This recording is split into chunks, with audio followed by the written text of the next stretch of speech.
We'll go ahead and get started. My name is Jennifer Matthews, and I'm the Vice Chair for the BZA, for Zoning Appeals of Rappahannock County, and so we will begin. So I'm going to call the roll. Mr. Connick? Here. Mr. Makala? Here. Mr. Bird? Here. And Jennifer Matthews here, and Alex Sharp is not here. He may be coming. So we have an agenda in front of us, and in the agenda we will be covering the minutes, the public hearings, old business, and new business. Can the agenda be adopted as circulated? I would like to make an addition. All right, what's that, Mr. Matthews? Under new business, I would like to add a response by myself to the accusations that have been circulated lately in regards to my performance as a member of this organization. Accusations of Makala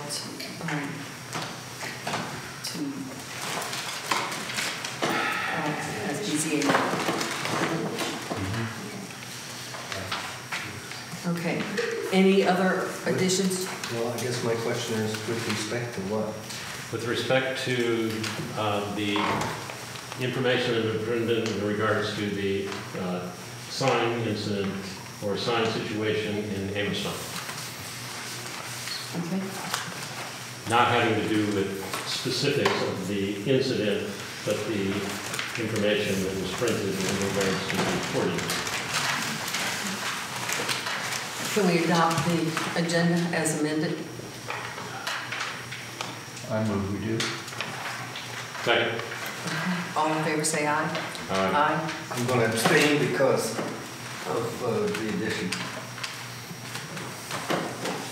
We're in majority, so we will continue. So we will continue then with the meeting. So we have the minutes from the October 23rd meeting that was circulated. A couple of typos were sent to the secretary, and I believe that they have been corrected. Any other comments about the meeting minutes from October 23rd, 2019? I've got one correction that I noticed, and it's not a biggie, but on page 1, Moon Lane is actually Moon Road. It's in the fourth paragraph. Okay. I think that'll make a difference. It won't make a difference, but that makes it a little more accurate. Okay. Just did that to see if we were paying attention. And Put these little lo and behold, he was. Okay, so then, fix that. so with the typo, can we an amendment to that? Can we adopt the minutes as circulated I move we adopt it with the change? Second. Second. All in favor? Aye. Aye. Okay. Abstain. And then 9 minutes. I never do them. Okay. All right. So for the public hearing, the first one is the SUP number 1909-04.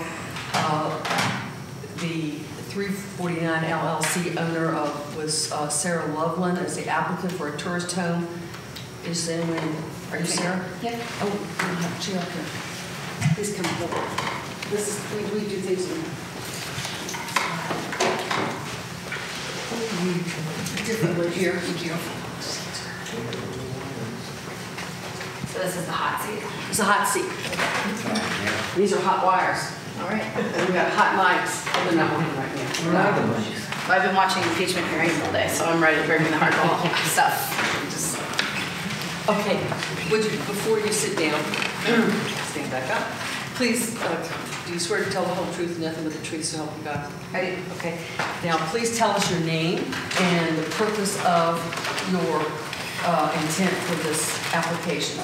My name is Sarah Loveland, and this is a tourist home application for 349 Piedmont Avenue, Here in downtown. just west of the town of Washington. Just a second. Got my notes here.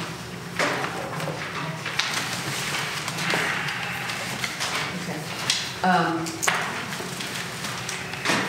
So what is your intent with this application? The intent is to operate the residence as a tourist home. How many rooms will be available in the tourist home? There are 3 bedrooms, a living room, a kitchen, and 2 bathrooms, and a half-acre parcel. Half acre, okay. And you have gone through the, we have requirements and checklist for a special use permit. So you have had VDOT, did VDOT come out and take a look? Was there anything about VDOT? I didn't think there was a VDOT requirement on the settlements on. And there's a question, put a question mark beside that. Okay, and It's right on the paved road. It's on the paved road. There are pictures in the application I submitted at the entrance, coming from each direction. okay. Okay, we have a phone.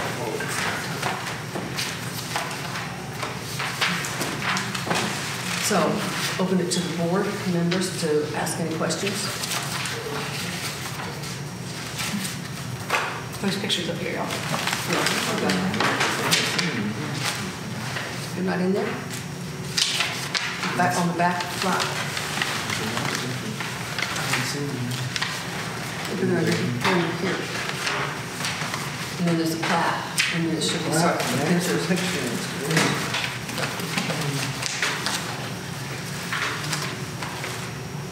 Okay. Comments from, or questions? From what I gather, this is a regular, ordinary tourist home, probably for 4 people. Maximum is 2 bedrooms. 3 bedrooms. 3 bedrooms, so it would be 6 people. And are you going to be available for oversight and aid if it's necessary, or is there somebody designated to do that? It's me. And if you look at this picture of the house that shows from the driveway looking south to the house, just to the right of the house, you can't really see it, but there's a gate that goes through a privacy fence to my farm, which is adjoining. So I'm there, I'm available. I will meet with people or correspond via email or. That's your permanent residence? That's my permanent Okay, residence. and you will be, when the home is rented, you will be having residents to deal with any problems? Yeah, I mean, I could see a few exceptions where I potentially would be traveling during the holidays, in which case I would have someone else appointed as the on-site point person, the same person who's caretaking my farm if I leave. All right, go ahead. I was going to say also, I mean, the one thing, because we have the form in here as far as the fire extinguishers and smoke detectors and associated things, and it does not mention telephone, but does that home have a landline telephone? It doesn't. That works? No, it doesn't. And I do have a book of information for the guests. There's wireless internet, wired internet access at the property, so there are instructions in the book of information for the guests of what to do in the event of emergency and how to dial and where to go if you need to dial and don't have any capacity.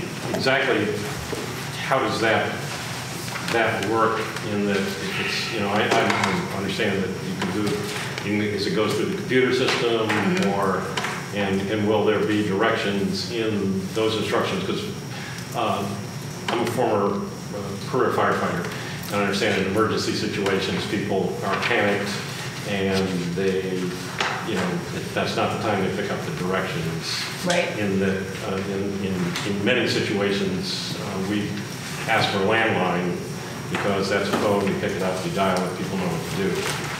And Older people know what to sadly, do. Younger people don't know what to do with landlines. Say what? I said older people know what to do with landlines. Younger people don't know what to do with landlines.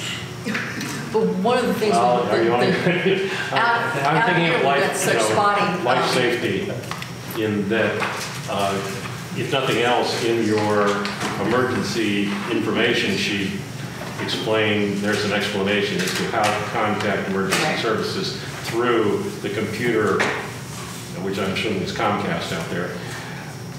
CenturyLink, I have no options, it's just CenturyLink. Okay, but so they know how to contact emergency services. Right. So in the guest manual, the first paragraph is how to connect to the wireless network, and the second paragraph is how to call and report an emergency situation using the Wi-Fi calling feature. Yeah, that would be acceptable. So they're not relying on their mobile phones? They are. But that's because they're on, because they've linked into the wireless. Wi-Fi enabled calling, yes, Wi-Fi. from any Wi-Fi enabled device. So you're expecting younger folks to come out and... I taught my parents how to use it last month, so I feel pretty confident that people can do it. Well, and I do go over things verbally. I mean, it is one of those things that Right. certainly upon arrival, those are the things that I want to tell people. And So, I mean, the concern is that, at 3 o'clock in the morning or whatever, you don't have to be, trying to figure out what, reading through what you need to do or whatever, that you need to have know exactly what you're there, how to do it. right. Yep. Okay. Other further questions? What is it going to be the typical length of stay at like weekends or a couple days or more than that? Weekends, I think my parents will stay, Charge your parents? No. But that was sort of the purpose of acquiring this home. So my parents may stay for several months at a time, a month at a time. They tend to like the spring and the fall. Any paid guests, I'm assuming, would be weekends. And I have started looking for the sort of off-peak periods to rent for month-long guests for people who might be taking sabbatical or looking to do sort of retreats from the city for a longer period. And how did you say you're going to be advertising this? Word of mouth and private? Yeah, mostly. I hope to not really have a public listing. So not public Airbnb or whatever those things are. I probably will make a listing so that I have a link I can send people to show them photos or potentially an availability calendar, but not generally accepting bookings open to the public. Okay.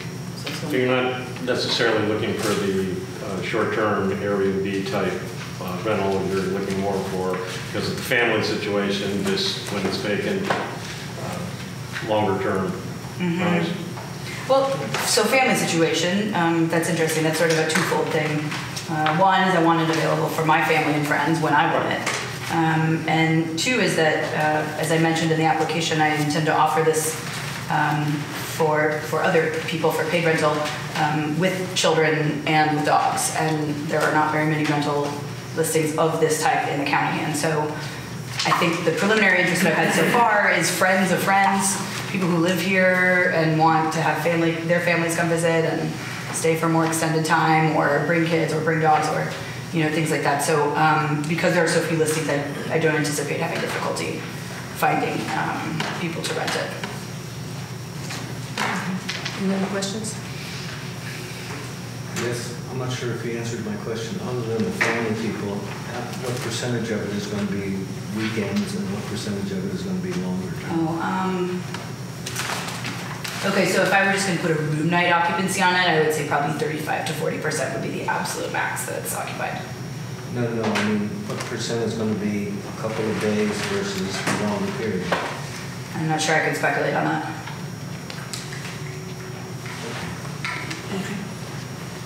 Then I'm going to open the public hearing. Is there anyone in the audience who would like to speak for or against this application?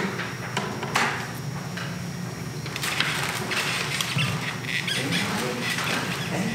No one coming forth, then I'm going to close the public hearing.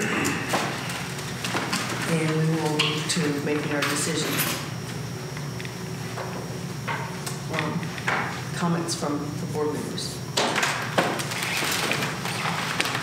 I'm happy to start off. I think that this is a very reasonable use of the property. It's something that is in support of our comprehensive plan, which is uses tourism and agriculture as the two main economic engines of our county. And I can only wish her well and success. Thanks. Mr. Mackel? Okay, I visited the property today. It's adjacent to the owner's property. It sets back off the road. There's sufficient parking. The VDOT it's a driveway that's existed for many years, so there's no problems there. I see no problem with Okay. Mr. Connick, any comment? Would you have a problem if we put a condition on it that it would terminate if you sell the property? No. So that's okay? Yep. Okay. That's all I have. I agree with the comments previously. One concern that, it's not a concern that I've had, but one item that we put with many of the other tourist homes is that there be a landline, but many of those were out and about in the county, and there was a very scattered, spotty mobile cell service. So if you've got the link with the computer and the Wi-Fi, I guess that's good enough. Now, that's the world we live in. That's what's where we live in. And then you will be satisfying all the conditions that the county has for, as he said, the fire extinguishers and so on and so forth like that. And then that we, so the motion that's coming forward is that all the conditions that have been placed on you, plus that the permit, special use permit, will expire when you sell the property. Yes. Well, it's owned by an LLC. I guess that's my question. Who's the members of the LLC? Me. Just you? Yep. Okay. So if you sell the video or the LLC changes ownership, then the term. Okay with you? Yes. And it would be with the sale of the LLC. That's probably related. Well, she says if she sells the LLC, LLC. then it's right. Then it's going to terminate. Okay. So that was the motion. Is second I to don't the. know if anybody did make a motion. So those are the conditions. Anybody want to make a motion on those conditions? I'll motion that we accept what the conditions is stated. Okay, so that's the standard guest book information and all that, and the termination with the selling of the LLC in the land. Okay. What's the guest book thing? Well, it's where you give your information. Oh, the instruction book. I called it a guest book. Okay. So we've got a motion on the floor. Do we have a second to it? I'll second it. Okay, and all in favor say aye. Aye. Any abstain? I abstain for the usual reason. Eventually, we'll get to the point where we can vote. Okay, so it carries because it is a 3-1. Okay. So you have to go by and see Michelle, and she'll give you your permit and final instructions. Okay. Okay. Good. Thanks a lot. Good luck. Thank you.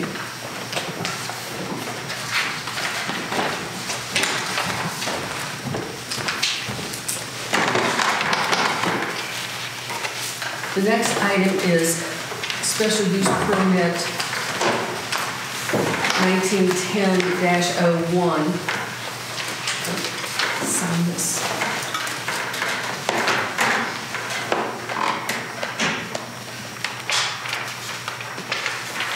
And this is the Andrew Peter George Memorial Charitable Trust Fund for a tourist home in Huntley. Is anyone here to represent that? Can you please come forward?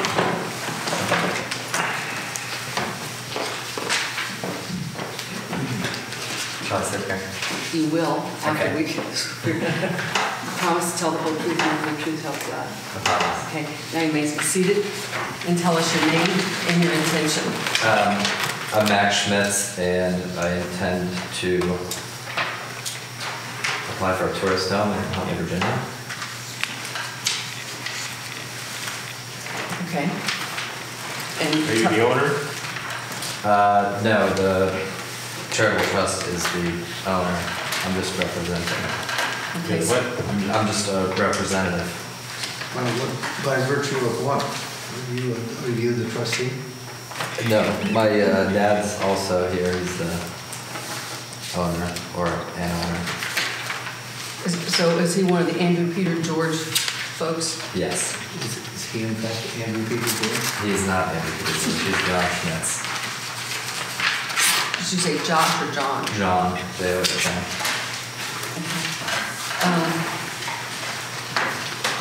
We've received the application and so forth, but do you have a question about what he can present to us, Mr. Pine? I don't know, I was just looking at the deeds. The deed is included. The deed is here, but not the trust, so I'm going to talk to the board. I mean, it's not so much an issue of that, it's an issue of,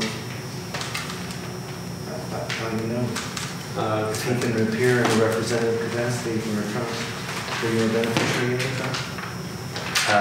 Do you want to come up? Yes. Represent the trust.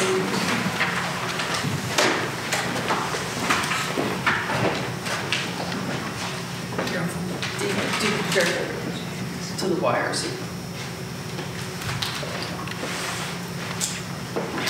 Please. Swear to tell the whole truth, nothing but the truth, so you got. Okay. Now please state your name also. John Schmitz, CHMITZ. What's that? You guessed right? You did. Okay, so the question is, are you one of the owners? Yes. So, I'm a charity. director of the charity, and I'm the treasurer of the charity. And I'm authorized by the board to be here today.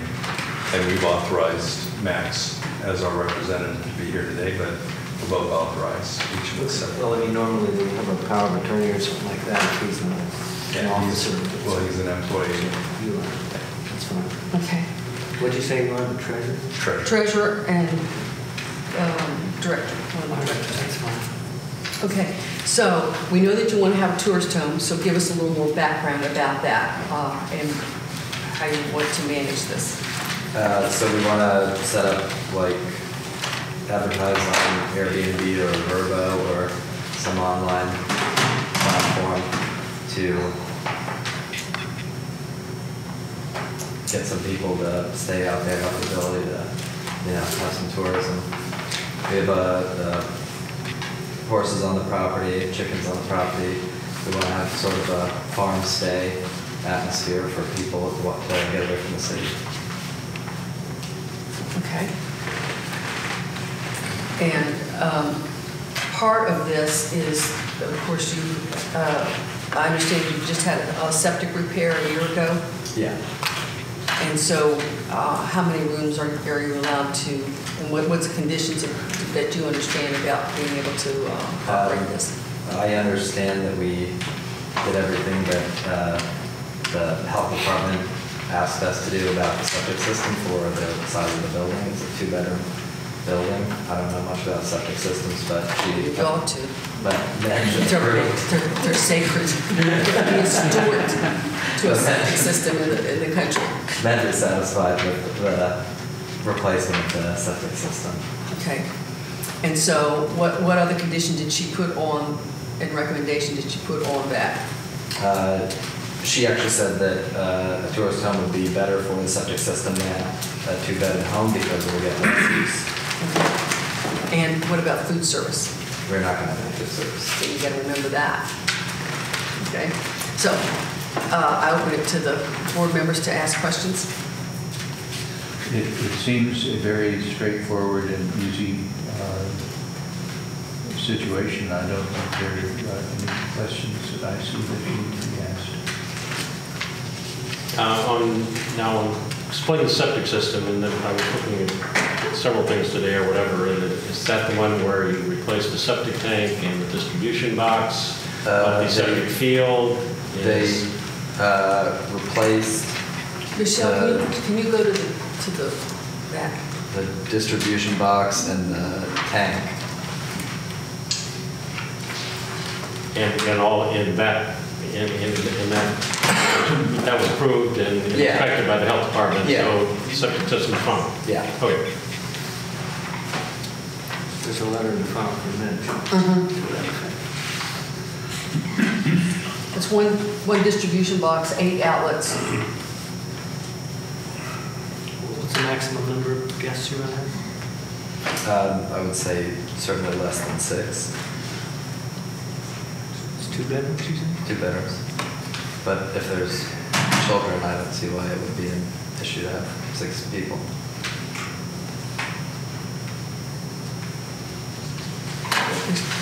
There's one of them that does have for the septic. All right. Do you have a problem if it terminates if the trust sells the property? That's okay with you? Great. Okay, and the proverbial question is telephone service is We have 2 landlines. There is a landline, okay. And then do you have, You're not going to tell us about old people that don't know.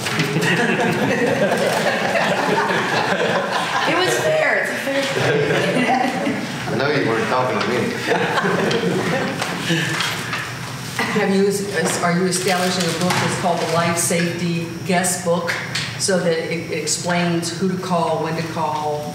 Yeah, we're going to have a house manual with all the recommended information with the contact numbers for safety personnel, owners, and person on site. All right, who's on site? Either I will be on site or we have another person who's on site. Okay, and so where is that? I mean, I know the property, so where would you be? I'm 2 miles outside of Flint Hill, so. You want to hear a description of our immediate property first? Well, We have 4 structures on the property, 28 acres. is this Crapesher's?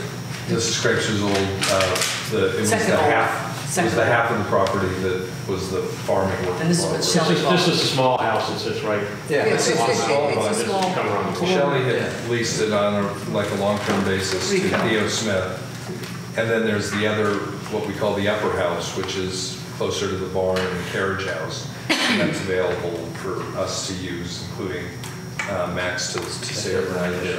Okay, so when you have someone on, in the tourist house, someone's going to be staying in the larger house, Yeah. not the one up on the hill. not the one. No, we didn't buy the one up on the hill. Okay, They divided it up into 3 lots, and we bought the 28 acres. okay, So yours is the part right on 522, right? yeah. Yeah, we're right on 522, yeah. And you will all recognize it by the horses and the horse barn. It's very distinctive. Mhm.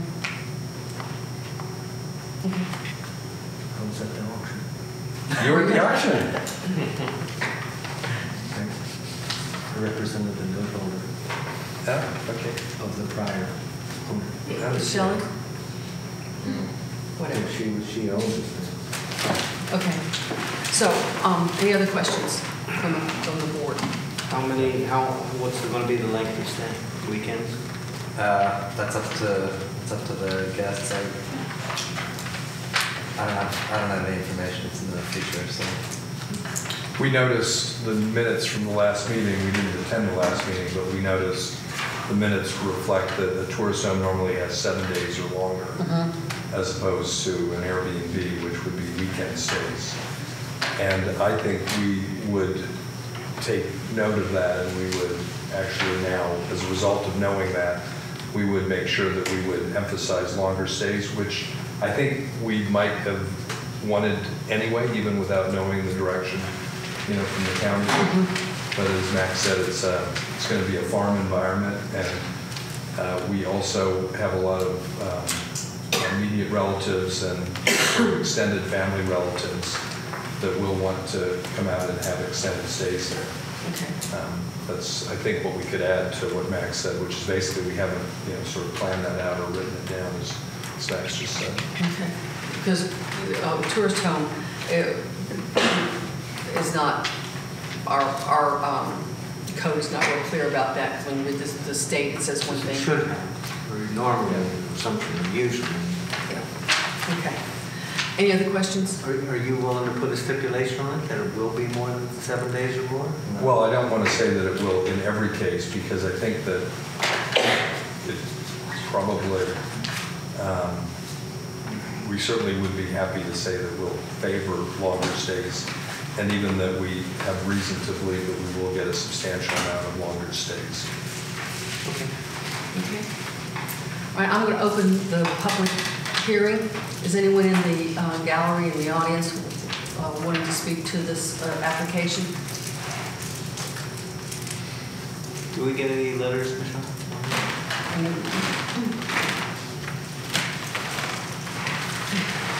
I'll close the public hearing. It's now closed. So what we have before us is this application. 2 bedrooms, up to 6 people. The standard clauses about the life safety, 2 landlines, and a rebuilt, repaired septic system that's been signed off by management. We know that it's all just off a main road, and it's got a large driveway coming into it, and a favoring longer lengths of stay, and that agreement that there would be termination of the special use permit when the charitable trust is dissolved. Is that correct? Yes. Okay. Sold, not if it's a sold. Sold. And I would, quite honestly, I would question the favored longer stays and that.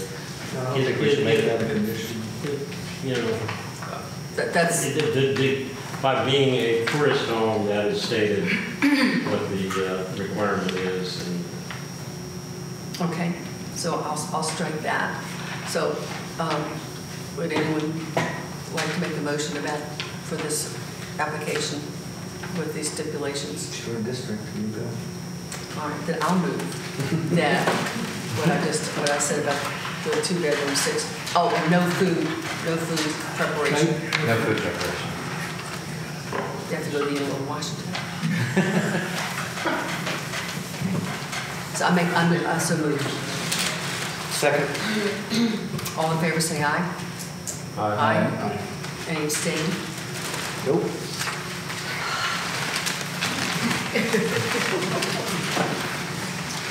Thank you. Then you need to see Michelle Sure. for your special use permit. Do you have anything on this chair? No, Okay. I appreciate that.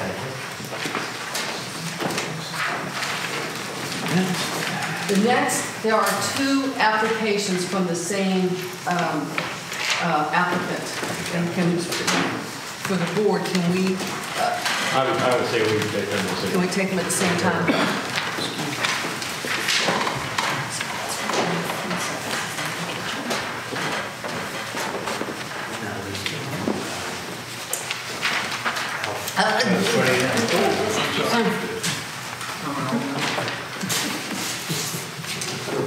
Let's not advertise that.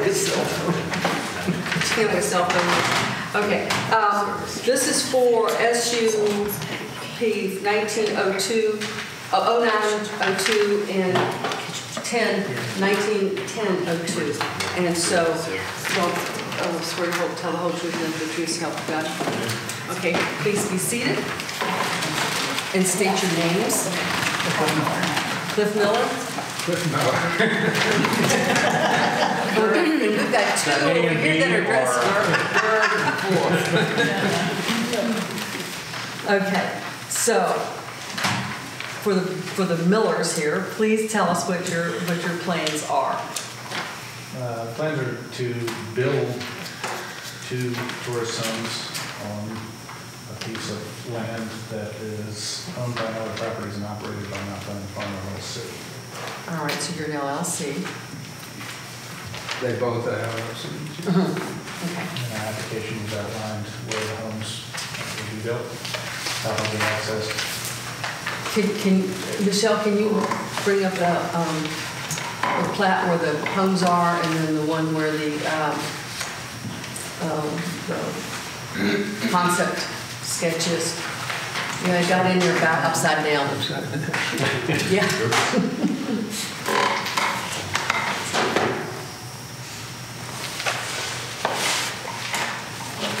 Okay. So you want to build 2, and what will be the 2,000 square feet, and on how much land will that be? Well, we've asked had a conversation with Gary about this and Michelle were discussing it. I haven't heard back, so I don't know if there's an answer yet. Michelle, Up this evening, me, Gary, and Mark off that. We reviewed the code and they will have to be broken into separate lots of 10 acres apiece. So we're Each home. sitting on a huge parcel of land. so it's a huge parcel of land, but you're gonna, so each house will sit on 10 acres. We'll peel off a lot. That's what we're subject to looking into. So you're gonna commit 20 acres all told to this. If we're told we need to do that, sure. I wanted to ask the zoning administrator, how are they gonna, it's zoned agriculture, right? That's correct. So how are they gonna make 2 lots of 10 acres and comply with the density, The density is 1 per 25. right? That's not the minimum lot size, but it's 10 acres required for tourist home. It's going to be owned by the same people, same LLCs, and it's on a 604-acre lot. So J. Clifford Miller Jr. was your father, right? Yeah. So he's deceased? Yeah, that's it. Okay, no, I just looked in the deed and it said it was subject to a life estate in him. That's why I asked. You mean Miller Properties? No. When it was conveyed to Miller Properties, it says that a life estate was reserved. Is this conveyance subject to a life estate? J. Clifford Miller Jr. included in the deed dated August 1, 1979. Yeah, well, And so forth. So if he's, he went some time ago. that's what I thought. So when you got it, Well, You got it subject to the I life estate. haven't got it. It's got a number of you did have members of it. LLC. But I mean, when you conveyed it to the LLC, Right, you owned it first and then you, right, I guess. that was subject to the life estate. I guess so. Okay. That's a long time ago. So there's, question is then, because it's the 604 acres, 44 or 40? Oh, four. 04. I'm sorry, that's how much is under conservation easement. Oh. But it's, I don't know, it's 500 acres, I guess, that's in that Miller Properties, LLC.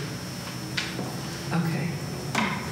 I can tell you specifically. No, But I that's don't so. know it right So then, there's main houses also on this now. property? It is not. It's a not. Parcel.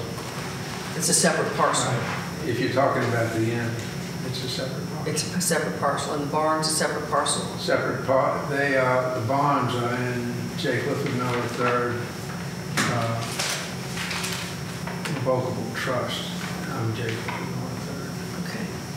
And then, so, III. These are way away from the bonds or anything else. okay. Well, they're right down off 522. Right. So then this would satisfy the 10 acres and 2 houses, 10 acres per house, so for a total of 20 acres. And those would be the only 2 structures on this 600 acres. Well, Living dwelling. A valid point. Huh? It's in agriculture, it's 25 acres. We would have to meet the maximum, the requirement there, right? And we can do that. That's why we asked this question. But it doesn't really seem applicable. It would seem to me, for selling it, it would be applicable. Right. But in the absence. they're going to create a separate lot, so what happens, I mean, after? only if we have to create separate lots in here, right? I'll just say that, I mean, that's the question I have, and frankly, if that's what you're going to do, first of all, I'd like to see some written memo, because I haven't seen the plat, I don't know exactly what you propose to do, and I mean, Our conservation easement only allows 12 small houses like this. In the 640. well, that's sort of between you and whoever's got the easement. I'm talking more about zoning and the comprehensive plan, and I don't know how the rest of the members feel, but I really don't feel comfortable to approve it until you've actually made the division. the zoning administrator approves a division, then it's a legal lot. But right now, you're asking us to approve basically 2 new residential structures that at some point in time they may be just residences or they may be something else. So I just don't feel comfortable to do it. I mean, if that's what your intent is, I mean, couldn't we just table this until they Well, it's no problem. I don't know, we asked this question almost a month ago. ask it to me? So this is the first time I'm here today.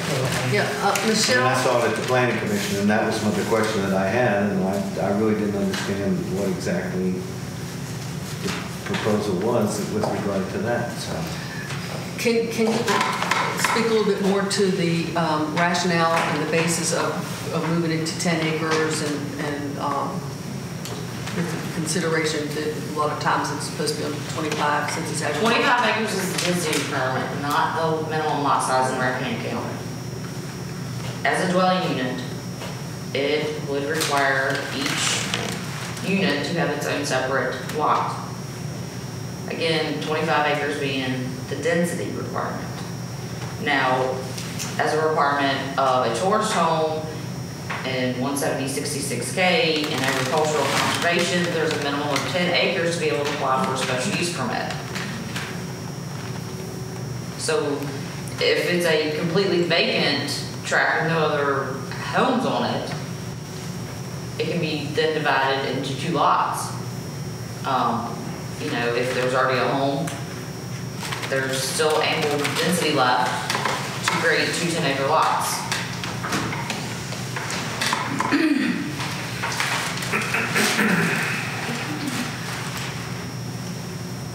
Well, I mean, are you going to do that before you, is that your plan to, now that you have the answer, is that what you're going to do? You're actually I going mean, if we get approved, yeah, none of us just put stuff before the horse. It's kind of like asking us to build a house before we get a permit to use it. Or it's just When you get the building permit, Yeah, I mean, the lots would have to be, we voiced that we're ready to Right. comply with the regulations, and no one has been able to tell us what the regulations are. So there's no problem with 2 25-acre lots? No, if you want to make 2 25-acre lots, I'm fine with it. I mean, what is this, this is No, I'm not. saying there's no problem with me, 2 25 Okay, well, if that's what you're going to do, I would just either, we could either make it a condition that you're not going to get the permit until you make the 25-acre lot divisions, and it would be subject to you doing that, or you don't have to come back to us. Or we can table it until you do it. That's would be my proposal. But what I understood from Michelle was that you all said it should be a 10. Well, it has to be a minimum. minimum. It has to be a minimum of 10 because the regulation for a tourist home requires that it has to be on at least a 10-acre lot because there's a lot of non-conforming lots in the county. So can we do 10? Well, if you do 10, I'll tell you, I'm not going to vote for it. Okay. But if you do 22, 25s, that's fine. Under what reasoning would you not? Because of violence, in my opinion, of violate, unless there's going to be some condition, which I didn't hear about, on the rest of it, the whole purpose of the difference between, I mean, this is one of these anomalies of the zoning ordinance that it's got a minimum lot size in agriculture of, I think, 5 acres, and yet it's got a density requirement of 1 dwelling unit per 25 acres. So and the reason that that was done, and was never really finished, was so that if you have a big tract like this, you could cluster. You could take, if they have 600 acres, I hate to do math in public especially, but anyway, so 600 times 4 would be how many? 24. So you could have, But we only well. By that logic, well, I'm just saying by zoning, I'm talking about yours. I'm saying you could take all the lots, all the residences that you could put on there, 24, and you could have like 24 5-acre lots. Yeah. And all together, and then preserve the other, the other property would not be allowed to be subdivided. Right. That was the idea. But unfortunately, they just wrote part of it in the zoning ordinance, and they never put the other part in the subdivision ordinance, so that's why there's sort of a lack of, I don't know what to say, but Consistency. consistency, thank you. That's So, precisely what we're trying to do. okay, so if my view of it is And again, these houses are gonna be accessed by some kind of right of way, right? Through the farm, they're not right on the highway, are they? They'll be accessed from 211, so. So they're both got frontage on Well, 211? they don't need to go through, well, I mean, it's not really frontage, they're about 200 yards from the road. But, It'll be a short drive, I mean, fairly short driveway. Yeah. but is the lot gonna have frontage on 211? Well, the lots will be owned by other properties, just like everything surrounding it. Right, but in other words, there's gonna be some other Miller property of the other tract between these new lots and the highway, And our right? preference is not to subdivide at all, and we voiced that to Gary, and he said he thought that was an option, but we just haven't gotten any answer. Well, if it's gonna have I'm not looking to I really don't have a problem with what you're doing. I'm thinking about further down the road sometime, are we gonna be creating a problem where we've got some substandard lots? Because, I'm not zoning administrator, but if I was, I wouldn't approve them unless they were 25 acres because they don't have frontage on the road. If they did, I would be okay with the 10-acre lots. But then, what could happen is you divide this off. You have 2 10-acre lots that don't have any road frontage on 211, and whatever circumstances arise in 5 or 10 or 20 years, you could sell off these 2 lots. They're going to be separate lots. So you could sell them off, and maybe the farm is going to be sold to somebody else. So then you're going to have 2 10-acre lots that aren't going to have road frontage, and I just have a problem with that. So, if you're willing to make them 25, and you're willing to have that as a condition of the permit, I don't have a problem with it. The I don't know what the other one. conservation easement says that we can cluster, but we can't have more than 6 large houses, 12 tenant houses. Right. That's more restricted than the zoning. Yeah. So you shouldn't have a problem with it. I'm just saying, because under the zoning, you could have But, more. so is this land in conservation? That is, So you really couldn't, You mean an easement? You don't mean an conservation? easement. So you really couldn't sell it as a lot to this person and a lot to that person so many years down the road because it's an easement. Well, you've got the ability to have 6, of which 2 are been built, any size, and the rest of them, 12, have got to be 2,000 or less. And they can be clustered. But if they clustered on 10 acres, the rest of the farm would never be able to have any buildings on it. I don't think we ought to mix up what's in their easement, conservation easement. Who's in conservation easement? I don't think we ought to mix sort of apples and oranges. We ought to think we ought to stick with our own zoning ordinance, and if they have it sounds to me like what they've got is more restricted than our zoning ordinance in terms of how many structures they can build. But I don't think their easement deals with the subdivision issue. And so, the easement might go away, they might sell part of it. Once you create a lot, you've got a lot of record, and it could be sold. It could be sold subject to whatever else is in the easement, but it still could be sold to a different owner. Is that necessary to have a lot Yeah, that's in what order to do? that was the very first question we asked, and it doesn't make any sense. We have a county zoning ordinance that's designed to promote clustering and preserving open space. So we asked Gary if we could just, it's essentially tenant homes. Why don't you ask Gary? What's that? Why don't you ask Gary? Yeah, He's not the subdivision agent, King Michelle. And so the response was, Well, we just got one tonight, I guess, which is 10 acres. But to save everybody time, can we just say that we will comply with whatever they come up with as far as what we're legally required to do? I don't know, are you willing to do 2 25-acre lots? I think we're willing. Up to 225 Yeah, I think we're willing to do what they tell us we have to do. Who's they? Us? Michelle, I assume. Well, I don't know what they're going to do. I'm just saying I'm not going to approve. I'm not going to vote to approve it if it's less than 25-acre lot. That's my view. I don't know what the rest of them. That's just your opinion, though. It's right, Diane, that's my opinion. Well, if you have a tenant home, you only need a 1 acre lot on a farm. Well, it's not, but that wouldn't be, if you have a tenant home, it wouldn't be a separate If you lot. sold it, then it would have to be larger than that, but Right. there are lots of small houses that are on farms, and they're not on 25 acres each. I think this is, we're sort of familiar with it. We've obviously identified a problem in regards to easements and our local zoning ordinance, I mean, that this is something that needs to be dealt with in the comprehensive plan.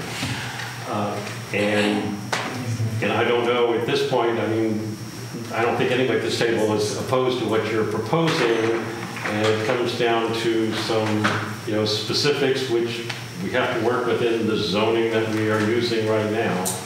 Yeah. And I tend to agree with David in that it's 25 acres is, the break-off points or whatever. And Ron, your zoning you know, administrator has told you something different. what? It's my understanding that the zoning administrator has told us something different. Have you? Well, there's some confusion here that between the board now and the zoning administrator. So well, that's why, I mean, I didn't see what anybody said, other than, 1, 10, 25, it doesn't make any, we will work with. we need to any of those. be doing something that is going to be consistent in that if somebody else comes before us, the same thing applies. So we need to be, we need to know what we're doing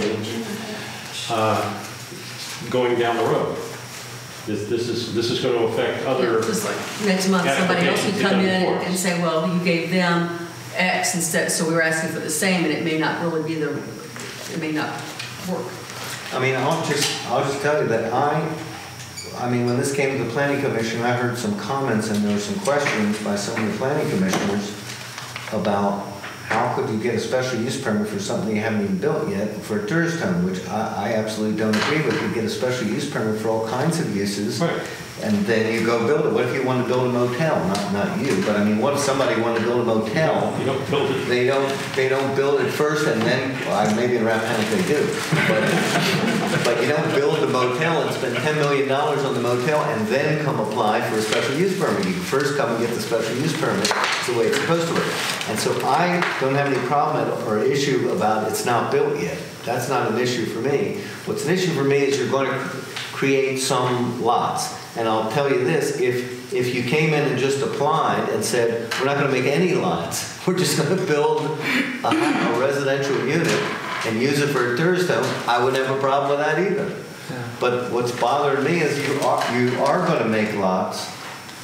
Well, we're only making lots if we're required to make lots. I don't think that you have to make lots, because if you've got 600 acres, Yeah. you're not going to be violating the density. So if you're not going to make lots and they're all going to be on one track, still on the main tract, and you're not going to subdivide it at all, I don't have a problem with that. That's our preference. The problem is though also as the Board of Zoning Appeals, we can't sort of make those legislative decisions. It's not good, but there's nothing in the zoning ordinance that says anything about tourist homes other than the minimum lot size in agriculture is 10 acres, and they've got 600, so they need it. What I'm saying is right now, we're trying to make a sort of a legislative decision on how we're going to handle this, and that's not our purview. I think had Gary been here tonight, perhaps we could have gotten that straightened out, but I think we may need to get We've not opened the public answer. We've not opened the public hearing, so we could table this and let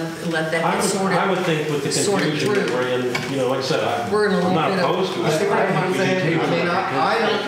don't have it. Even if you came in and said we wanted to put up 20 little buildings and have a tourist home, and they're all going to be connected, because that wouldn't violate, well, maybe 20. We're getting close, but anyway, let's say we would have 10. You certainly got 100 acres. So now I could do the math, right? So you could have 60. You could have 60 little buildings like they have down there in Sperryville, right on the highway. You could make 60 of those, and you'd comply with the ordinance. technically. I don't know about your easement, but you would comply with the ordinance. What the problem that I'm having is, part of your application is you're gonna cut it up into lots, No, or separate lots. So if They've that- said that they didn't want to do that, So but they if that's were not a part of it, if you want to amend it, you can either amend it and not do that and keep it 600 acres, in my opinion, and I don't have a problem with it. But if you're going to make lots, I think the lot should be We don't want 25 to acres. subdivide the property. We want to keep it together.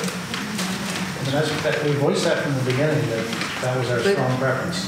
Well, then we put a condition that we pass it with no subdivision. Well, but that's not what the application is, also to subdivide it, isn't it? Because I think we ought to table it. And once you straighten it out with, is that going to hurt anything if we table it for 30 days? Yeah, I mean, it's going to slow we can't start any of the preliminary construction design. That's what You're going to start, I mean, you're really going to start You're here. I excuse mean, is there any recommendation from the zoning administrator?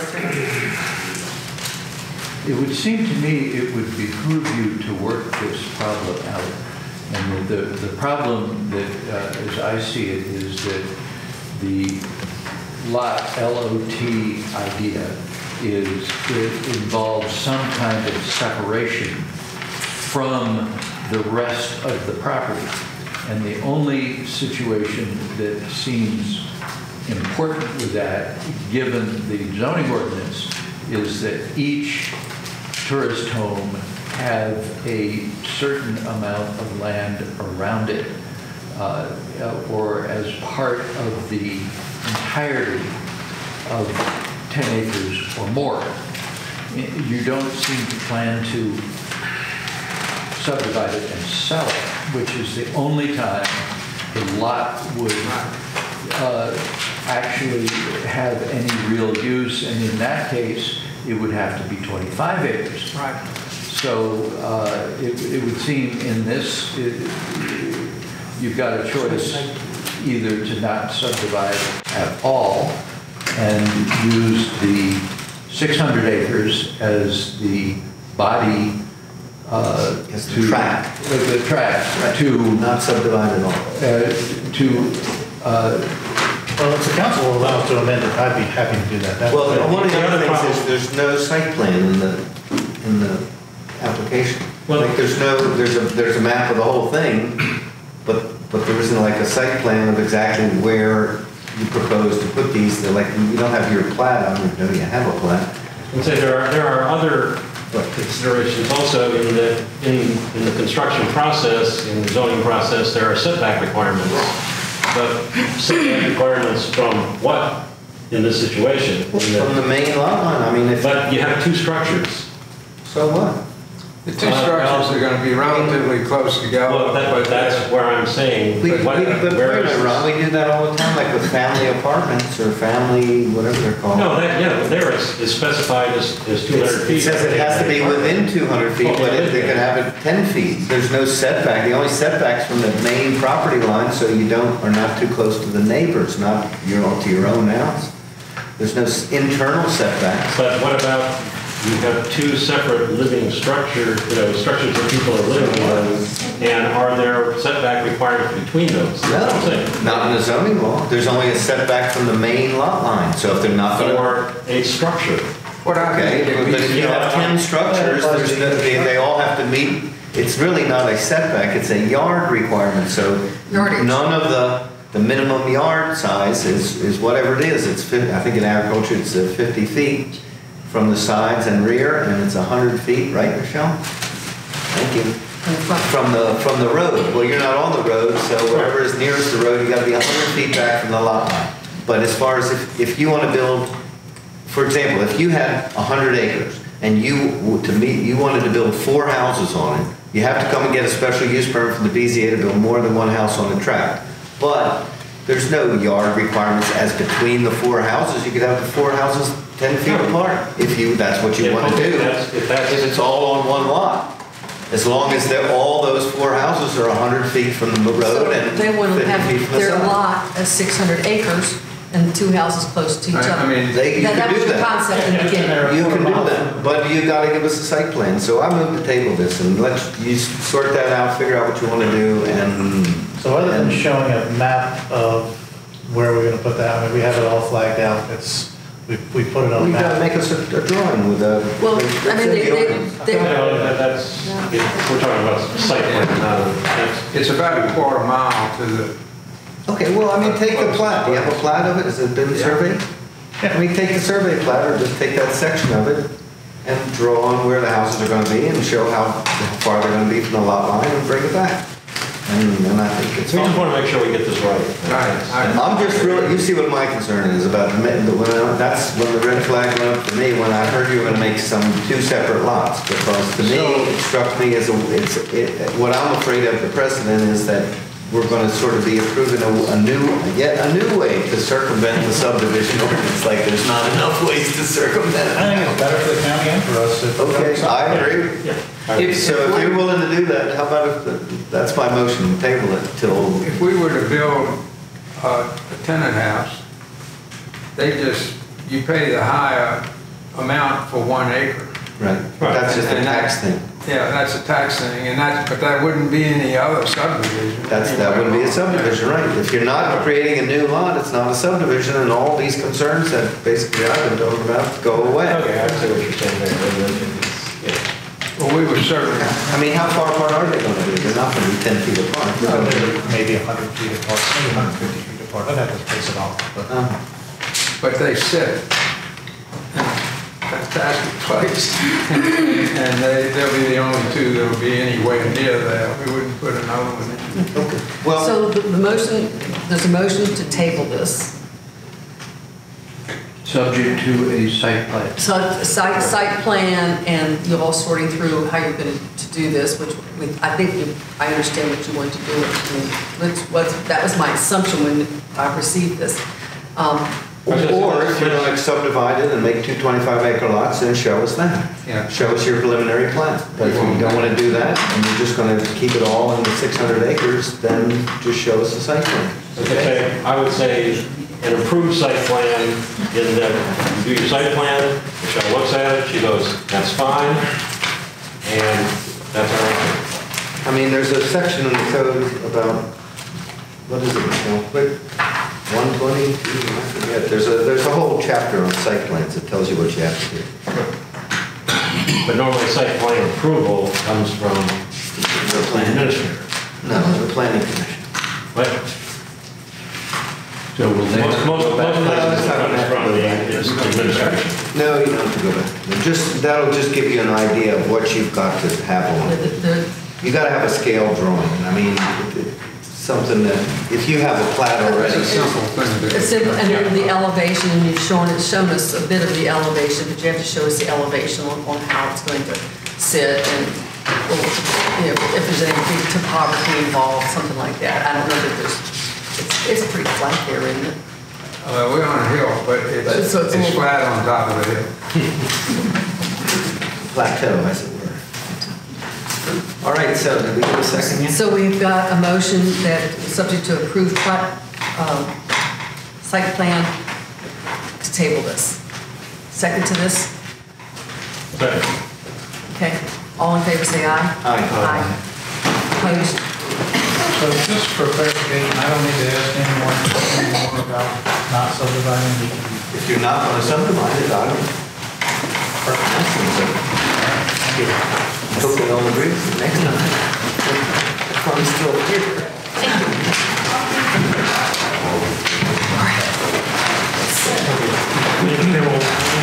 All right, we're gonna have a 5-minute stand-up break, okay? Okay, we're reconvening. Meeting. And so the next item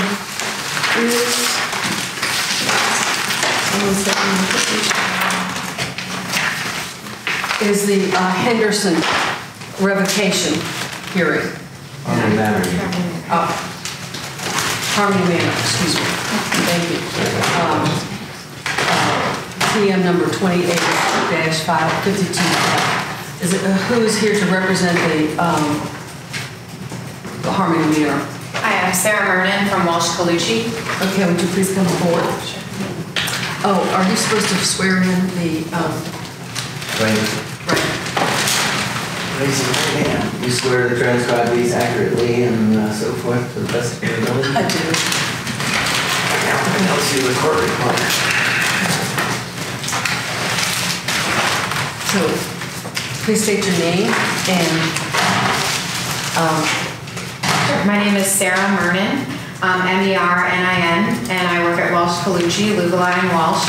I'm here tonight on behalf of Harmony Manor B&B LLC, obviously doing business as Skyline Vineyard Inn, which, as you know, is owned and operated by my clients, Carl and Donna Henriksen, who are both here with me tonight.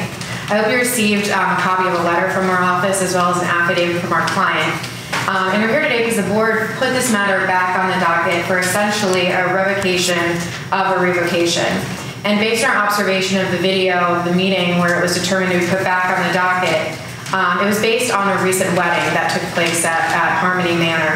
And this actually, you've seen the affidavit, as our clients testified or stated in the affidavit, it was actually a family wedding. It was not a public event. Harmony Manor was not paid.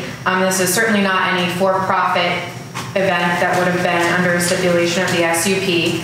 And since it was not a profit event, it would not constitute a violation of either the permits or any decision that the board has previously made as to this property.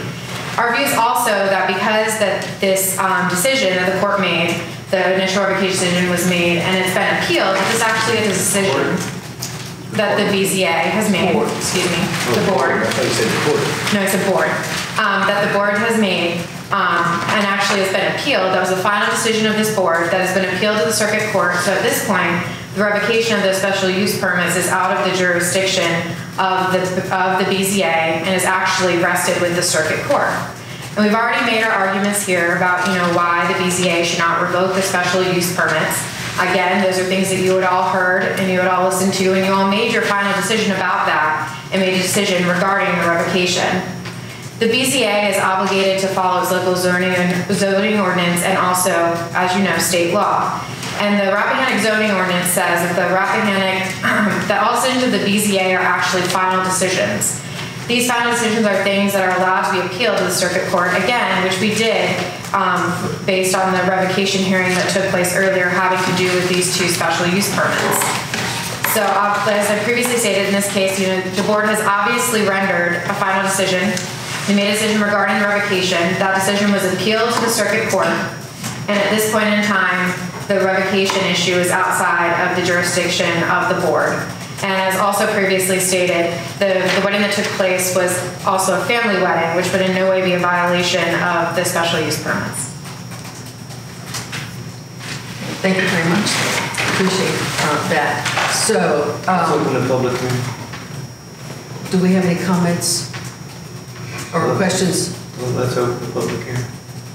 Well, I was going to ask if we had any comments we wanted to make to murder. I would comment that I do not, and did not see this as being a hearing that involved the previous revocation. This is a new situation that has come up since the revocation took place. And it's a separate incident. It really has nothing to do with the previous action. And that was my understanding when we made the decision to hold a second hearing. Well, I agree with what Mr. Macklin said. I think that just like, I appreciate what you said about the appeal, or first of all, the previous decision was final as to whatever we heard about at that hearing. But the special use permit, or permits, I guess it's the original one as amended by the second one, remain in effect, and the conditions remain in effect. And so if there's been subsequent violations of those conditions, that between whatever date we had to have that last hearing, which I think was August 28, 2019, and January 31, 2020, that's still within the board's jurisdiction to hold another revocation hearing about different matters or different violations, if that's what's been alleged. And if we make additional findings that there have been additional violations, we can revoke, we can basically accelerate the effective date of the previous revocation to tonight. So, I guess I'm hearing some kind of motion to not have the hearing. If that's what it is, I make a motion that we proceed and hear from the public and. Well, we will be hearing from the public, but I wanted to have. Okay, well, that's my view on what she said. I appreciate what she said. In other words, I don't think we can relitigate the same violations that we heard about at the previous hearing. But if there's new or additional one. The one from August.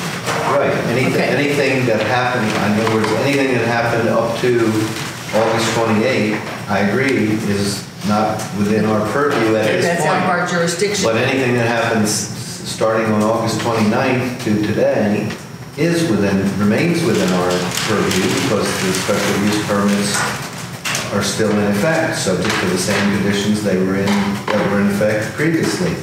To put it another way, if on the other hand, we had revoked the special use permit effective the night of the meeting, August 28th, you'd be exactly right. It would be out of our hands, but it's still in our hands until January 31, 2020, or unless the court takes action sometime before then. And even if the court did take action sometime before that, let's say the court reversed the BZA decision. That decision. The August 28, 2019 decision, let's say the court reverses it. That doesn't mean the conditions aren't on the permit anymore and that they're not to be enforced by the BZA. The court's going to say you didn't have grounds as of August 28th to revoke it, and that was an erroneous decision, so we'd be back to square one. Or back to maybe square August 29, 2019, and anything that happens subsequently is still in our jurisdiction. And that's what we're about tonight. Well, then I'd like to also make sure that's pointed out that, well, our position obviously is that the BZA doesn't necessarily have jurisdiction over the revocation, that the alleged incident, the one we're aware of having to do with the wedding, was again not in violation of the special use permit, and as the affidavit stated from my client, and that was something that was a family event. And that's what the hearing is about. We'll take that into consideration. Okay. Mr. Burt, any comment right now? No. Okay. Then, I'll reserve my comments for later. So I'm going to open the public hearing at this time. Is there anyone who would like to speak to this matter? Please raise your hand for comment.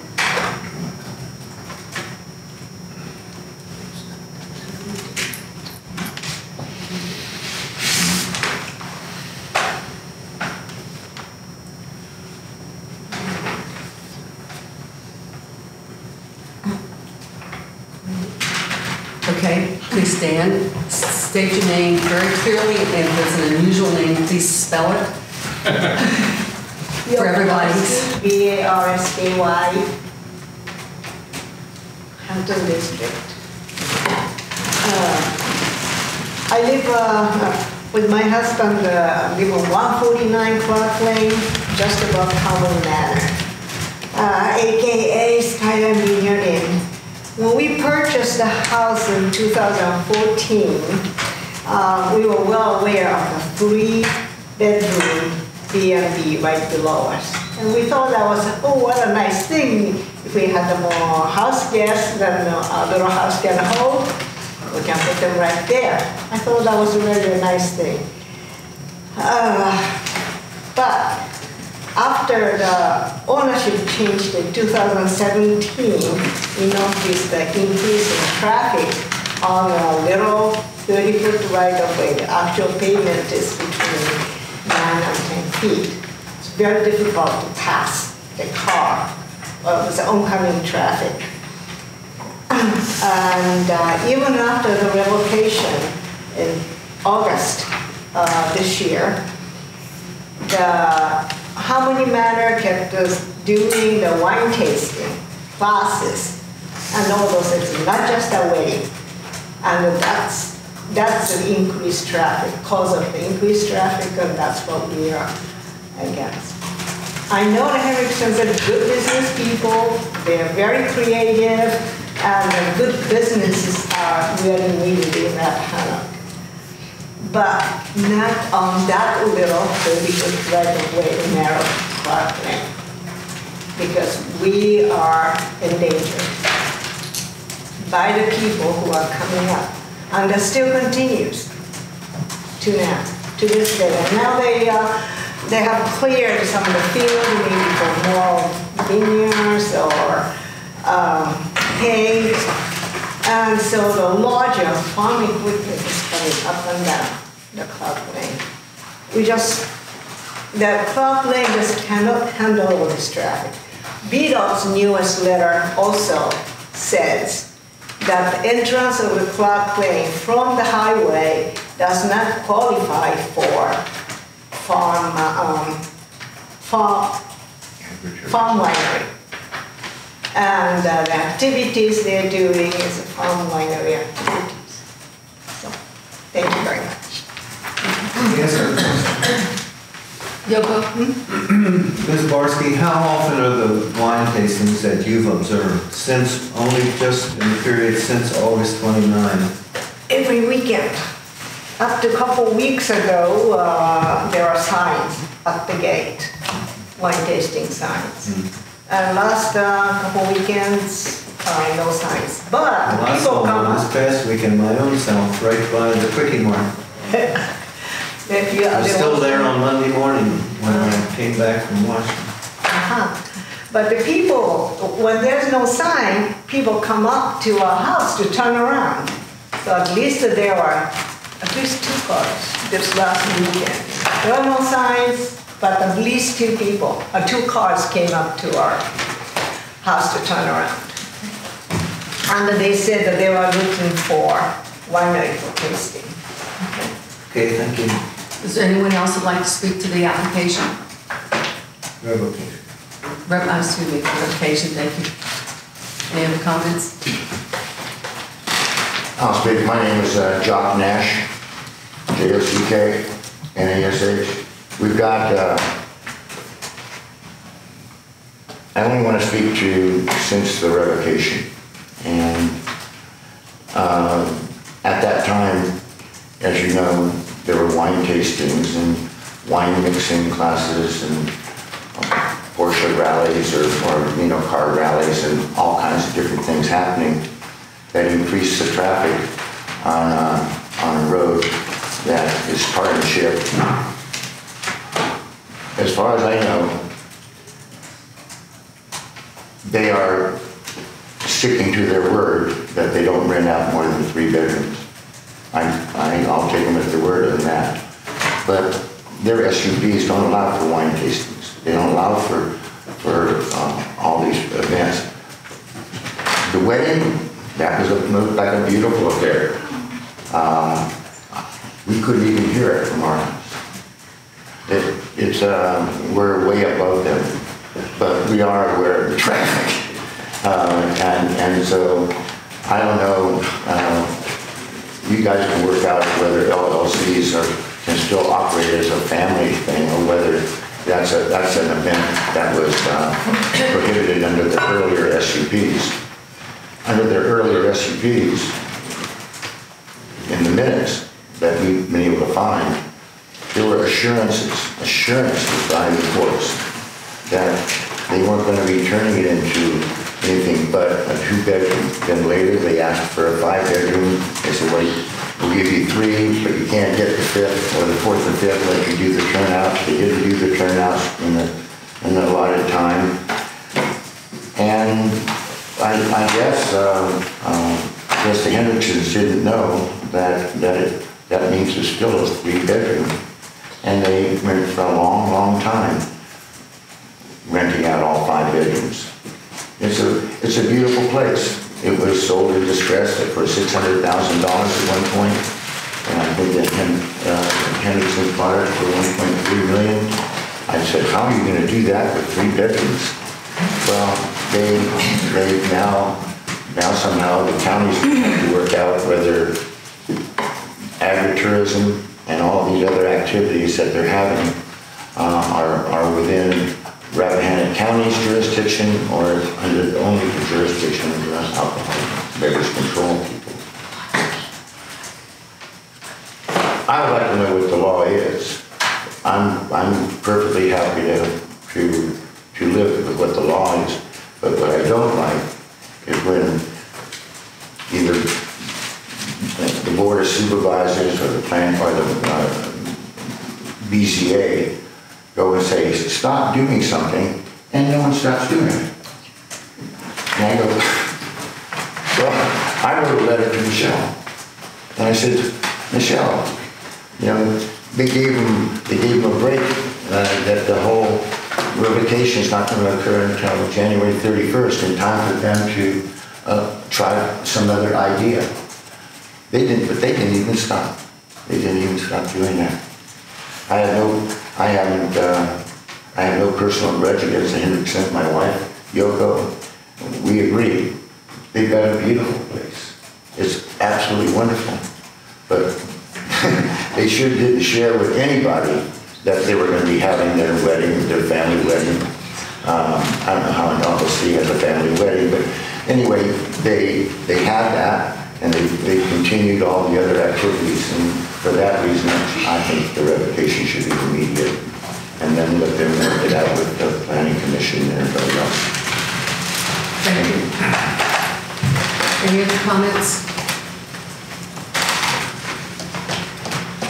Then I'm going to close the public hearing. Now closed. Okay. All right. So, I'd like to call Mr. Hendrickson. Yes. Can you ask him some questions? Since he put in his affidavit. yeah, we do have, we received an affidavit from Mr. Hendrickson, and it was signed on November the 15th, 2019. Swear to tell the truth, the whole truth, and nothing but the truth, so help you God? I do. Okay. Please state your name. Carl Henderson.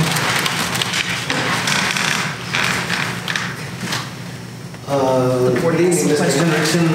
My first question is the lease that you showed us back when we had the original revocation hearing, is that still in effect? Yes. Okay, and have there been wine tastings since August 29 on the property? Yes. Okay, and how does that work? Is that something that you charge people for? Yes. Okay, and have there been classes, winemaking or mixing classes, whatever I've seen on the internet? Yes. Since August 29? Yes. Okay.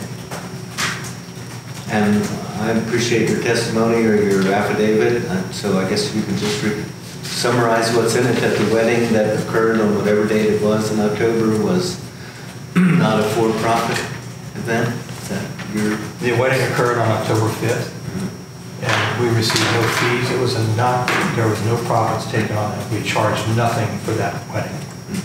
And let me ask a question of you guys. When my grandbabies get married, do I have to come in here for a permit? Well, I probably won't be here, so you don't tell me. No, sir, I'm sorry. That's not a question that is It's very similar, to our discussion. but it is, because That's not a discussion. these are friends of the family. It's exactly the same thing. Well, I don't know if it's exactly the same thing or not. As far as I'm concerned, if you had a private function at the house, then that's probably not a violation of it if it was not a for-profit thing, because that's what's in the condition. So I don't really take issue with that part of it.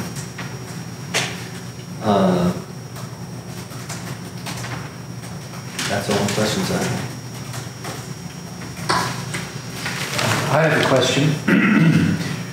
With respect to the use of the property, what amount of the use is bed and breakfast, and what amount is related to the vineyard and the wine? The lease specifically states that we have Little Washington Winery's lease with Harmony Manor states that they have use of the first 2 floors of the building. What we're using for the tasting room is a 2-car garage.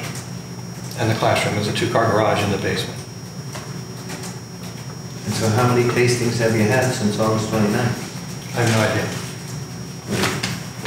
You have no idea. Have you had one every weekend?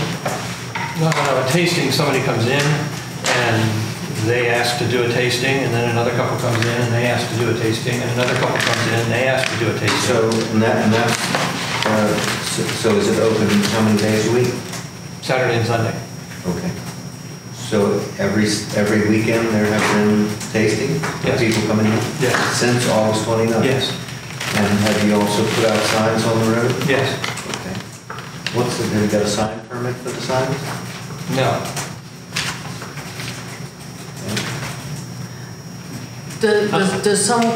When someone does wine tasting, is there a charge for that? Yes. Okay. Because one of the conditions If for not, this, I'll be over. one of the conditions was that or statements of fact was that the permit holder has changed the use of the property since the issuance of the original special use permit and is utilizing it both as a B&B and the farm winery, agritourism, and it's been for-profit events such as wine tastings and winemaking classes, which are in violation of the condition, one of the original conditions. So seems to me to be somewhat of a violation of what the original art was, and then that some of these events are continuing. But in the prior revocation hearing, it is our position that the state code, and I don't have the specific numbers of the state code, says that the local governments can't regulate the activities of farm wineries. Right, and so farm wineries where 51% of the grapes that is made, is used to make the wine, is to come from the land of the winery. That's right. And so how many percent of the grapes come from your vineyards? 100%. From the two out No, there? vineyards that we control, because we have a lease on another vineyard south of Lynchburg. So then 100% of them come from there? Not entirely, but yes. Okay. I don't know the percentage. So right now, you're not harvesting grapes? We are indeed harvesting grapes. We took about 1,000 pounds off of the property at 72 Christmas Tree Lane. Okay. But not this property, correct? Not yet. Not the Harmony Manor B&B, No, not it's a yet. separate tract of land, right? That is correct. And it's owned by a separate B&B, right? That is correct. So the ownership hasn't changed since August 29th? That is correct. Ron? Okay, I have some questions on the affidavit. Are you the sole owner of Harmony Manor? No. That's what's indicated on the affidavit. It says I am the current owner. It doesn't say I am one of the current owners. Who else are the other owners? That would be Donna, my wife. Okay, so you are not the single owner That is of it? correct. Okay, and next question would be, I conducted. Can you define conducted as far as the wedding goes? I'm not sure what that means when you say... I'm not either, that's why I'm asking. Okay. We had 2 young men who came in and who are friends of ours, Tony and John, and they wanted to get married, and we said, sure. They're good friends. We've known them for a long time, and they liked the property, and we said, sure, come on out. And you pay the expenses, the tent, which was properly permitted. You pay for the tent and all the music and all the catering, and you're more than welcome to use the property. So I guess that's how we conducted the wedding. Okay. And you've been, also you said for a personal friend, but you keep interchanging friend with family. Well, And that he's a good friend. you just said, if your my daughter's, or granddaughter's getting married, or whatever. Was it a family wedding, or was it a Friends friend? and family. It was not? Friends and family. So it was friends? Yes. Okay. And it says here, so how was this wedding paid for? And it says, I did not charge any fees or receive any payments or gifts. But obviously, this thing was not put on for free. Who paid who, what? The marrying couple paid for everything. To whom? I have no idea. I know one was Gibson Tent Rental. The rest of them, I have no idea. To the vendors who. To the vendors, that's correct. To who? To the vendors who served them for the cake and for the Yeah, flowers. there was a catering company. If memory serves me correctly, it was all part catering. The tent company was Gibson Tent Rental. And there was a music guy, a DJ. I have no idea who that was. And I think there was bus services because we had off-site parking, and the buses, the jitney buses, 20 passenger buses were moving from the off-site parking over to the property. Where was the off-site parking? I have no idea. You have no idea? Well, I mean, were you there at the wedding? I was at the wedding. I was not at the off-site parking. Okay, my next question is, were alcoholic beverages served at the wedding? Yes. And what was the source of the alcoholic beverages? The catering company. What? The catering company. Okay, was there a ABC permit? Yes, there was. On a one-day permit that covered that? Yes, there was. Okay. So nothing was purchased from Washington Winery? No, there was some wine. It was all it was wine. I can't remember how much it was, but there was some wine there. But there was also distilled spirits and beer. Okay, but it all came from offsite? That's correct. And as far as the noise goes, you seem to indicate here that the sheriff's deputy came up, but that she didn't say anything, so you took no action. I mean, she said that there had been a noise complaint filed, but because she didn't instruct you to do anything specifically, you didn't do anything. No, the commitment we got from the marrying couple was that they would have the music turned off by 10 o'clock. The deputy sheriff arrived at 7 or 7:30.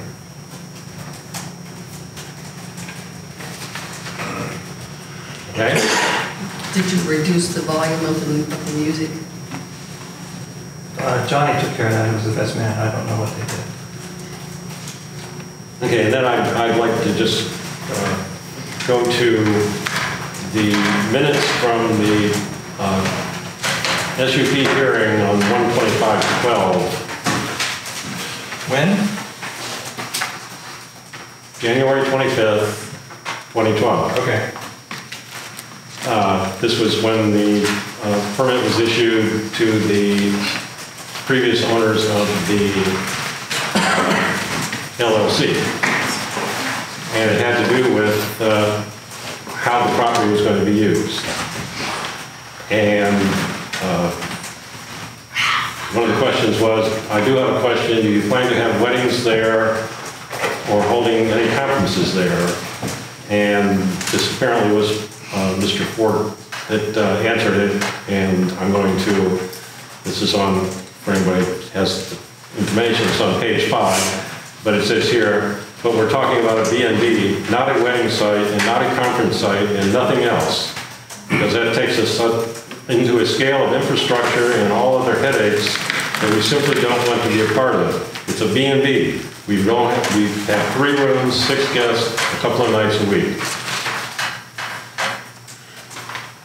And then basically, and this is part of the situation we're dealing with, in that when we issue these SUPs on the conditions, at times they are not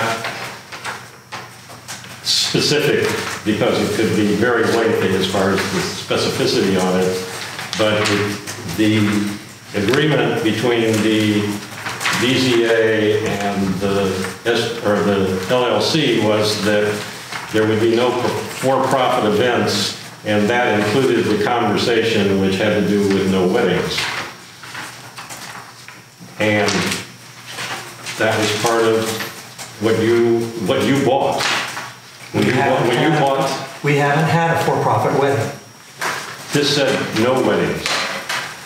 He said, no way. All right, well, I'm going to argue with the witness. I mean, Let me get some clarification. And then let's have. Let me get some clarification back in the here. meeting. Because when I receive the SUP, and when I make a buying decision based on that SUP, it says no for-profit events. Nowhere did we go back in there and look at minutes from 2012. You couldn't have because they hadn't been transcribed. They were on a computer disk. So I'm a little irritated, yes. Not the least of which I'm a little irritated with this entire event. Because quite frankly, all you had to do was pick up the phone. That's all you had to do. And ask. Okay, I will counter that. All right, And ask me a question. Madam Chairman, I think Did you get paid for that wedding? Okay, all right, that I got, but the other part of when we did some of this revocation was that the traffic generated on the access road because of these additional uses is substantially greater than that was contemplated from the original permit.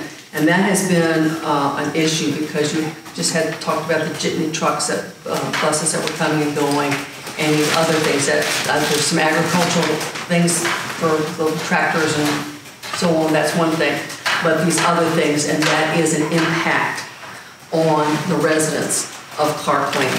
So jitney buses, those are 20 passenger buses. And at a wedding, I have two options. I can put them back in their car, or I can put them on a bus. And quite frankly, I like the idea of the bus. Because I didn't know how much these guys are 35 years old. I didn't know how much these guys were going to be drinking, children. And I thought a jitney bus made good sense.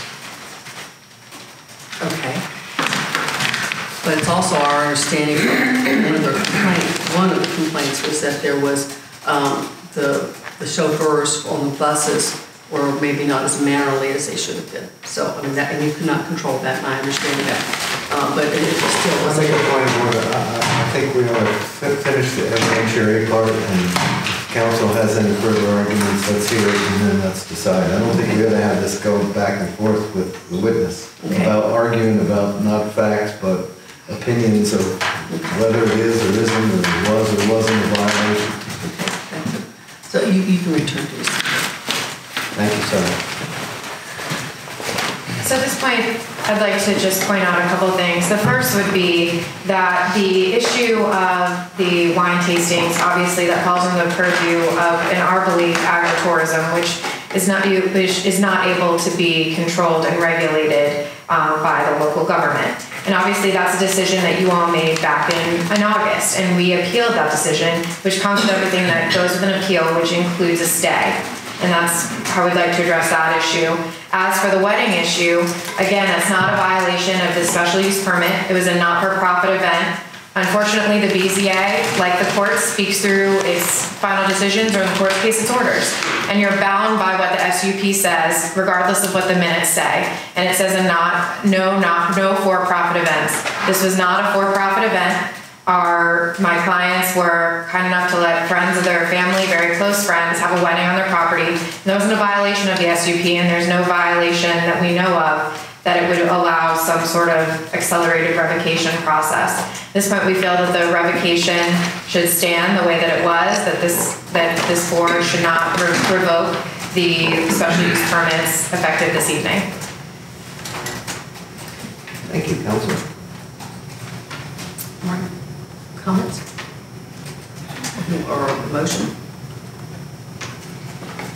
Well, I'll go first, I guess. And just make a motion, because I think we have the evidence from the two witnesses who spoke for the neighbors, and Mr. Henriksen admitted that the winery activities, which may be exempt under, I think it's 15.2-2280 something, 0.6. Anyway, it's in there, it's in the previous motion. Those winery activities may be exempt from local regulation if they don't pose a threat to public safety or health and so forth. nobody made that finding.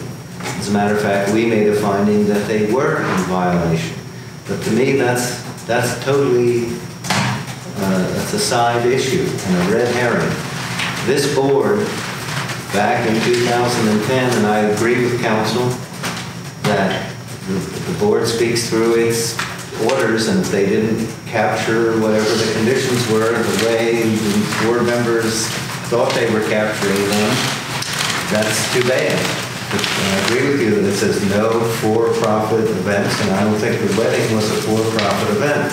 But as for the winery and the winery tastings, those are for-profit events. And while we're not saying you can't have your winery activities there, we're saying the condition that the board issued the special use permit for the B&B was specifically conditioned on no other events, whether it was a winery or any other activity, or agro-tourism, whatever it might be.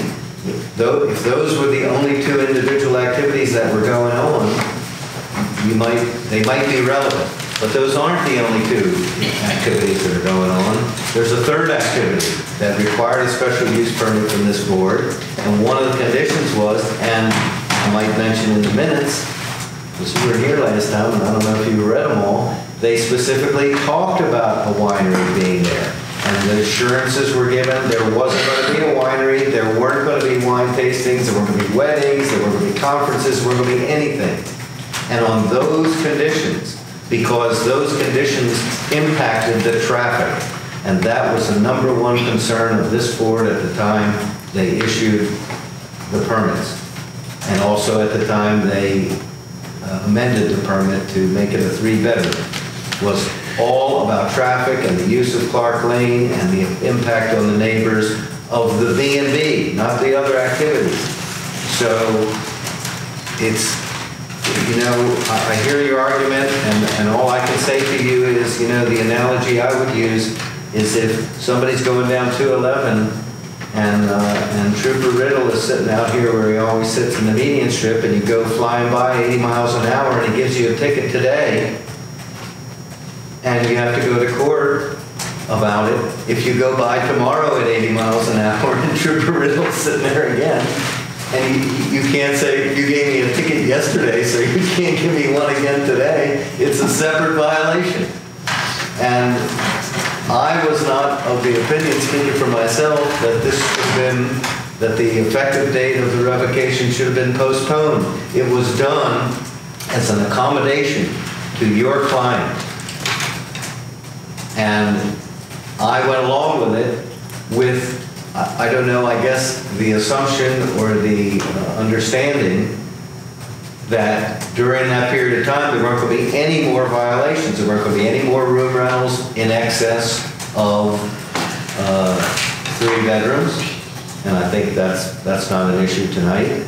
But also that the other conditions were going to be adhered to from the period August 30, 28, 29, until January 31, 2020. And it was with the understanding, of course, as you, I assume, know, your clients have applied for another special use permit or special exception permit, depending on which way it goes. I don't know. That's pending, and it was pending then.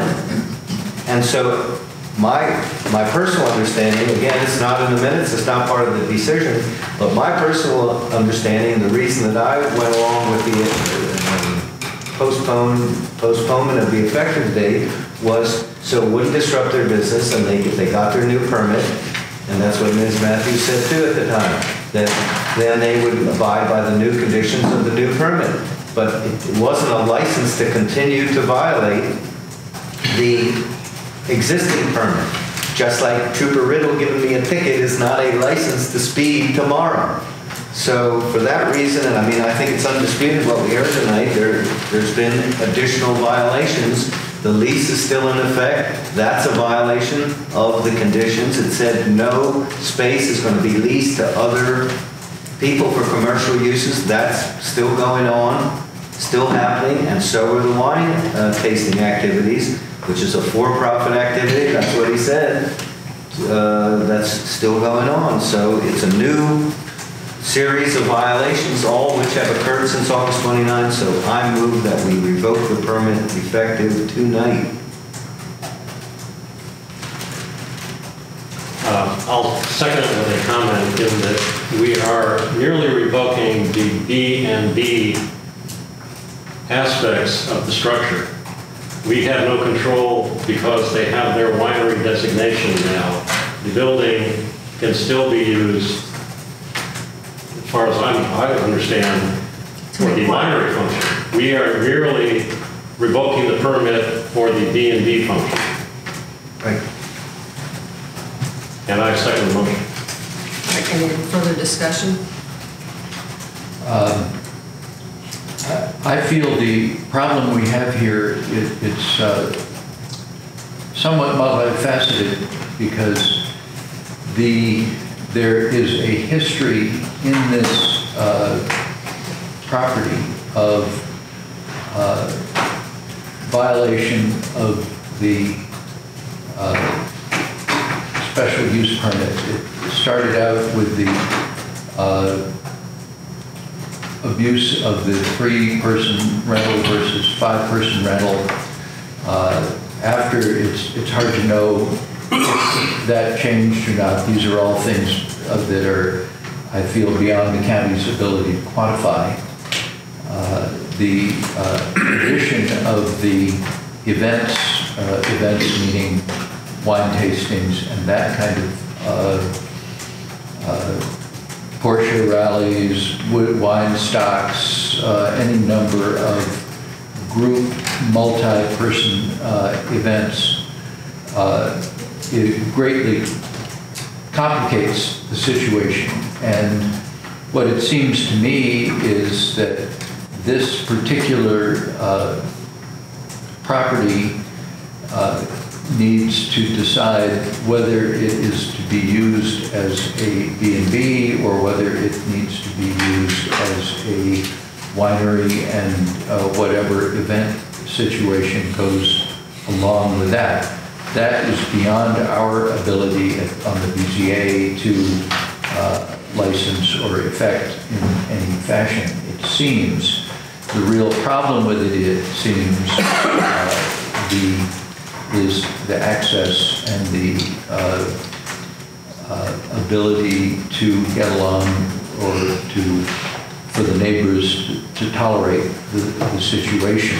And it seems to me that using the property for both the winery events and functions and the B&B is putting a great deal of stress on the situation that in terms of transportation, traffic, road, that kind of thing. And it seems to me that this is something that is going to continue to be a problem if it exists in a kind of double-barreled situation where one is the B&B and the other is the winery. And that as far as I'm concerned, I feel that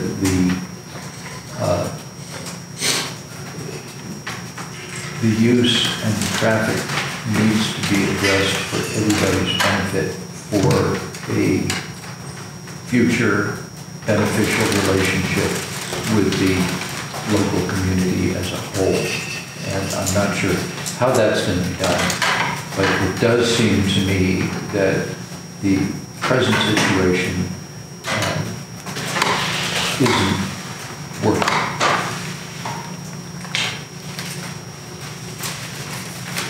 I'm agreeing with Mr. Byrd and the others, and then with the knowledge that they're ramping up their actual vineyard work. There's more farm equipment, big stuff coming on board, and then you've got the collision of the B&B traffic and the winery tourism traffic. And I have always been concerned, and have spoken over the years about the safety situation on that road, and so there needs to be a creative way to reroute the traffic, create a new road so that those who are on that private lane can feel safe. So, is it time to call for the question? Yeah. Okay. All in favor of revocation? Effective immediately. Effective immediately for today. Of both SUPs. Huh? Of both of the SUPs, as in previous notification. As what was stated in Right. August, okay. If you want to put it in the record. It's 11-1202 and 13-0901. Right, both of them are revoked effective immediately. I do have a question. If they have someone who is, for the B&B, who is in reservation in the next week, they have to cancel it? That will be in violation. It's not in the motion, but that's. All right, so those in favor, I don't think we voted.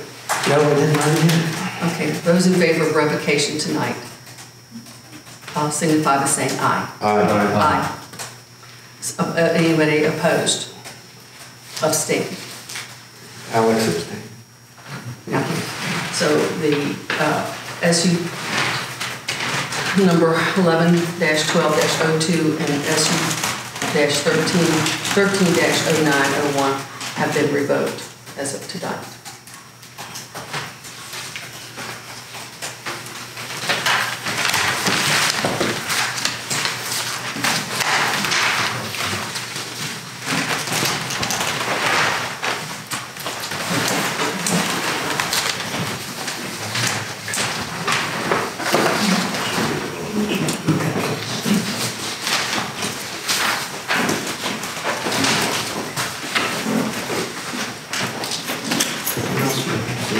We have old business and new business. This is all for the This is all for the We take like a 2-minute break. Yeah. Stand up break. We are now continuing. Three items. Yeah. 2 old business. 1 is former business is update on the comprehensive plan. Mr. Bird. The comprehensive plan, this is the result of the meeting we had with the Berkeley group and the supervisors. Is that the one I went to? And last night, I would hope. Very little happened last night. The meeting went till 11:30 and it was full of other, mostly cell tower stuff. Well, update us on that too. Okay, the one cell tower, the Scrabble cell tower was recommended. The other cell tower at Woodville on the Eldon Farms property was tabled because the cell company CWS proffered a lower tower, and the Planning Commission thought that in the subject of the meeting had changed, it needed to be noticed so that it would be a legal meeting. Okay. And have they come up with a consultant so that we know that the Planning Commission and / the county would know that they would be getting the right technology? no overall plan has been embarked on by the county to decide or investigate cell communication or non-copper communication. Okay. There are other alternatives. Tell him what the right term is because he's too old. What is it? I don't know it either. There's just an array of technologies available. I mean, Come on, fiber optic. Fiber optic was part of it. That mostly had to do with the communications between cell towers needed to be changed to fiber optic when fiber optic is available.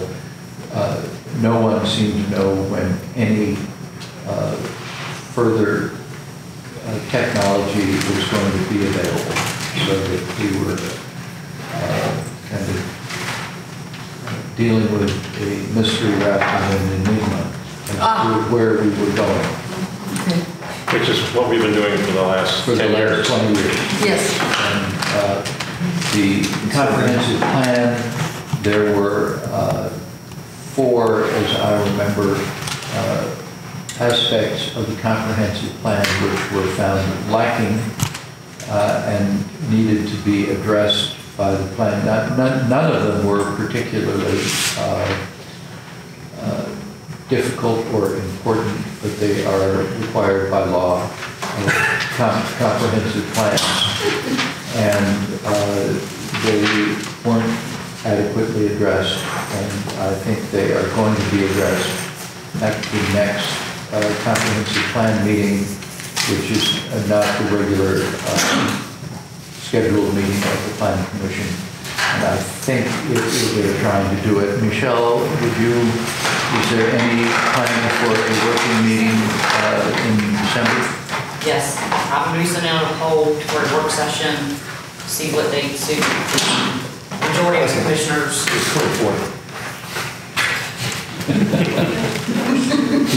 pulling your... It's hopefully to be scheduled within the first 2 weeks, a date within the first 2 weeks of December. And the Planning Commission requested that staff go ahead and prepare some language addressing the bulletin items and the memorandum from the Berkeley group.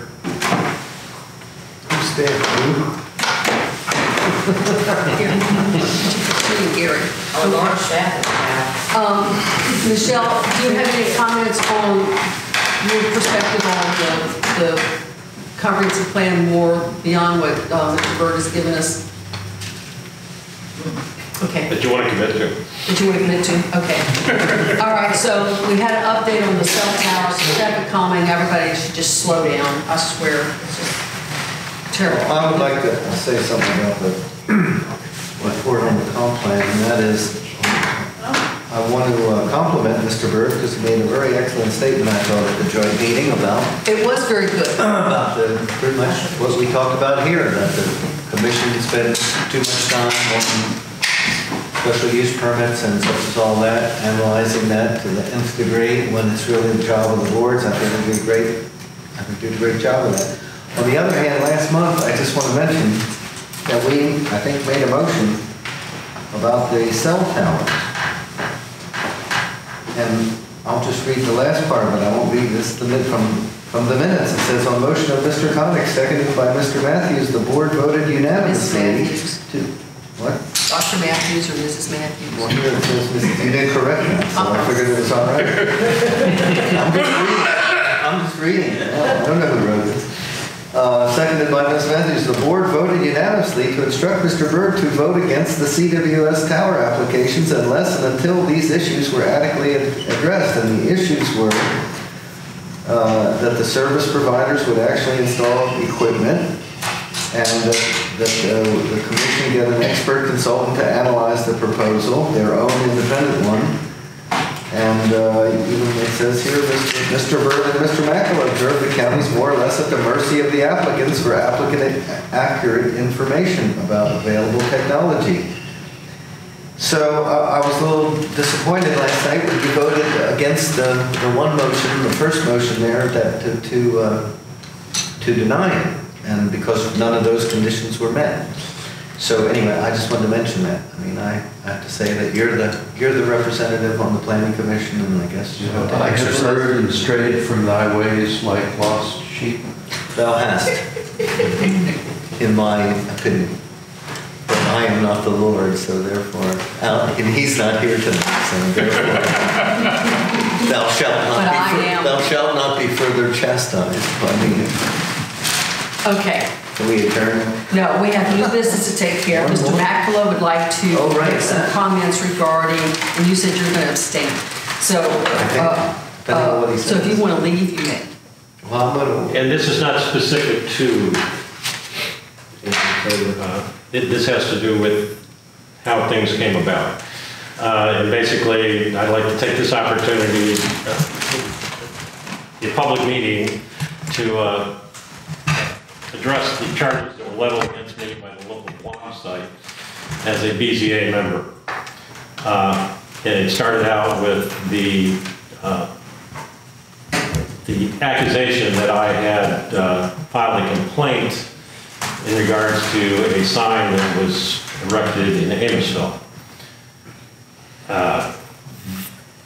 That is not true. And the zoning administrator is here, and the information that I transmitted to her, which I would expect she would back me up on this, was a question, having seen the sign, as to whether a building or a sign permit had been issued for that sign. That was the total message that was left on the phone. The actual sign violation, I believe I'm accurate in saying this, was actually the county administrator who saw that sign and contacted Michelle to discuss it. And that was where the notice of violation came out of. And when he contacted her, she indicated that she had received, and she called it a complaint, but it was not a complaint, it was merely a question as to whether a permit had been issued. But it gets worse. In the material that was written on the blog site, I was singled out as a persistent complainer. As a member of the I resented that. As a member of the BZA, and I think we all run into this, is that people contact us in regards to zoning issues. And we speak to them about it. And in my case, and I think it's maybe in the case with other people on the board, that if I have this knowledge, I'm going to speak to the zoning administrator about it. And it is up to the zoning administrator to make a determination on what is done with that information. But that does not, I mean, so basically, yes, I think all of us sitting here at the table could be labeled at one point in time as persistent complainers, because if we receive a complaint, we pass it on to the zoning administrator. Or an inquiry. Or an inquiry, yeah, absolutely. That's exactly. And the reason is also, and this is what happened with this recent problem, is that zoning under the state code, the violations are complaint oriented. There are not zoning police out there running around looking for violations. But as part of that process, the people or persons making the complaints are anonymous. And that's important, because otherwise people are not going to come forward with any kind of complaints. They don't want to see their name in the newspaper, but they realize there may be a problem, there may be a question with their neighbor, it may be who knows what it is, but they realize that there's a possible violation and it needs to be looked into. And that anonymity needs to be protected. In this particular case,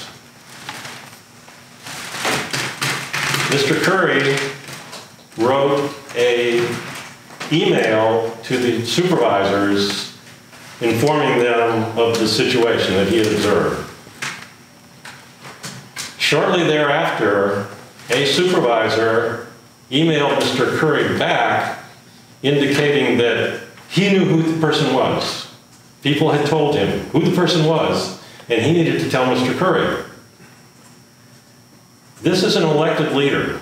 This is someone that is aware of how the process works, that anonymity is part of this process. And for him to spread a rumor about who it might be is just irresponsible. The process is supposed to be anonymous, and as an elected person who deals with that process, they know that, and no, you don't go public and say, oh, I know who did it, and that is what happened.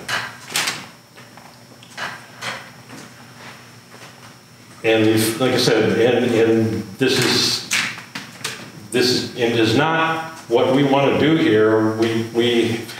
Granted, we have problems, and Michelle can't run around all day trying to find them, and people need to feel comfortable and know that if they do say something, that their name is not going to be spread out on somebody's blog site. And I don't know if my fellow board members are willing to do this, but I feel that it would be appropriate to write a letter to the Board of Supervisors just informing them of how this process works, and that, if and when, if they received information or whatever, that information is confidential and it is not their purview to spread it around the community. And that's what I have to say about it. Okay. Well, I would like to add my 2 cents. And I'm not going to talk about the particular incident, because I think, as I've already disclosed to the board, it involves a client of mine. And so if that comes before the board, I will recuse myself. But I'm not speaking to that, and I'm not discussing it with you or anybody else. But I do want to talk about the general topic that Ron has raised, because I agree with him entirely. And I also want to say that I know she's sitting back there, so don't let any of this splash on you, Michelle, because it's not a criticism of you at all. But we've got a real zoning enforcement problem in Rappahannock County. And one of the reasons that we have it is because of this notion, a phrase that, as I know, understand, Mr. McCarthy coined, of we have a complaint-driven enforcement system. As with many things that John McCarthy did, some of them good and some of them bad, that's a term that doesn't appear anywhere in the literature, it doesn't appear anywhere in the state code, and it doesn't appear anywhere in the zoning ordinance. The zoning ordinance says enforcement. The zoning administrator is charged with shall enforce the ordinance. And if the zoning, I think it's in section 170-138 as memory serves, it says if the zoning administrator becomes aware of a violation, the zoning administrator shall take action, shall send them shall investigate it, shall issue them a violation notice, and if that doesn't work, take action to enforce it by injunction, or also to institute criminal proceedings. So, because Mr. McCarthy wore so many hats, all the hats he inherited from me and a few others, not only zoning administrator, but county administrator, and so forth and so on, he didn't have time to go and look for zoning violations. And that's where this complaint-driven thing came from. And at the time, in the 1990s, and early part, 10, 15 years ago, it had some merit. If somebody saw something and reported it, he would look into it and take action that he thought was appropriate. And I agree with Ron entirely that part of that, if that's the system that we're going to have, well, I don't think we do. I don't think we really do have that on the books. That's not what the book says. But if we do have, if that's the way it's going to be, as a practical matter, put into effect, then this anonymity thing is very important, because the average citizen does not want to be basically ratting out their neighbor. And sometimes it's not just the stigma of, you know, kind of being a thing. You know what that means? You young people? Because maybe that's an old word. You know, it could be a matter of, you know, something other than bad feelings and ill will that and so forth. So, I mean, you know, it could lead to other consequences. And if a person asks for anonymity, I think that should be respected. And I agree with Ron, it should be respected by everybody in the county government, especially if they're going to insist on a complaint-driven system. Because if they're not going to respect people's requests for anonymity, and they're going to only enforce it if people complain, we're not going to get anything enforced.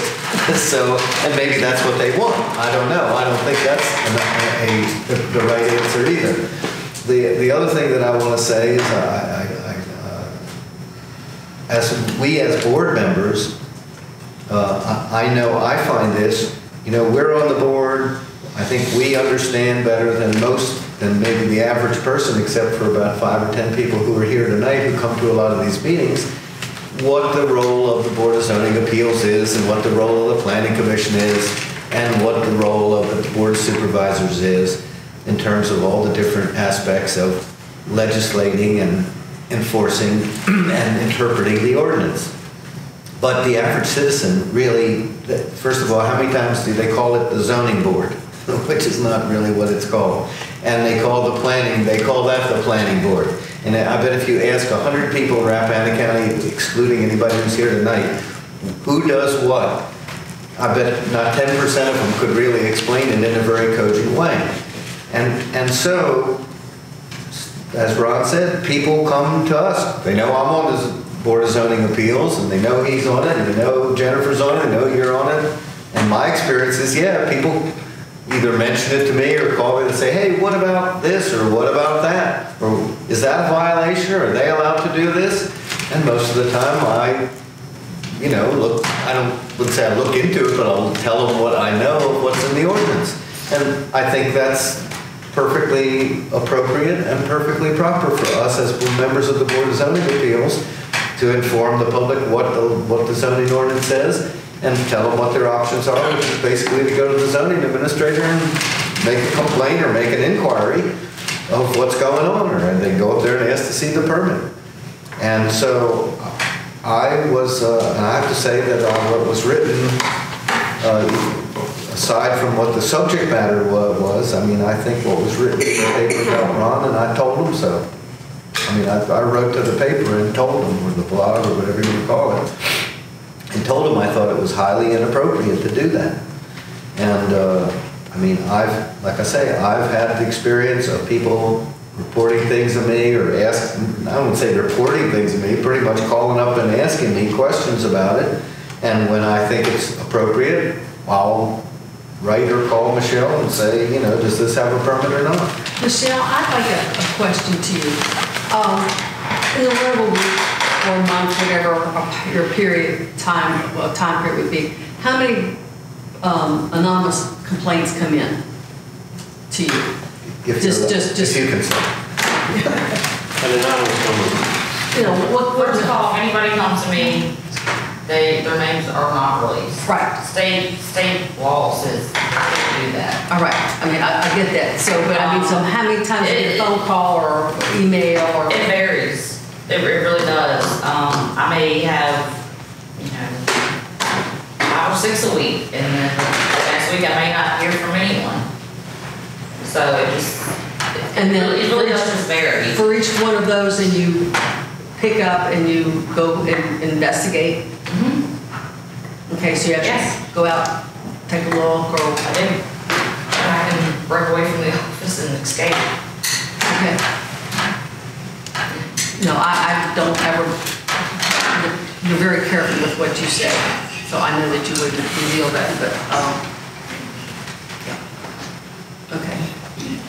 So maybe that in a month's time, you may get 15 to 20, 15.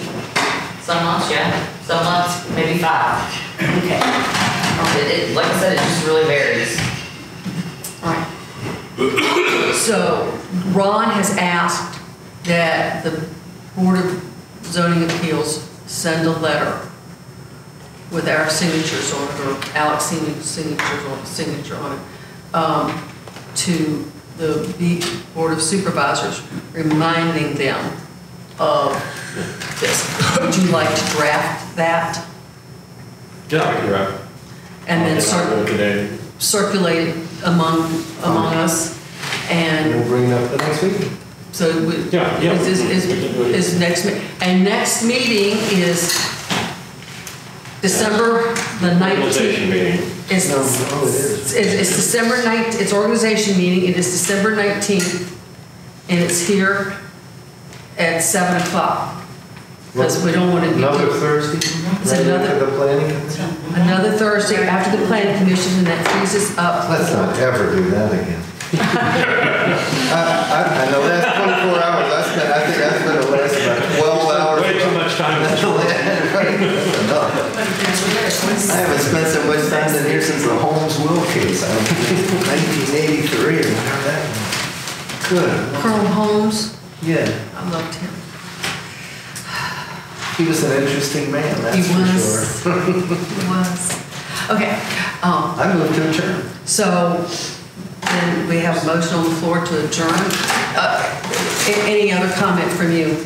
Just No. that you'll draft a letter and circulate it, and then And I think I'll second the motion to adjourn. okay. And so the meeting is adjourned at 9:35. Thank you all for coming.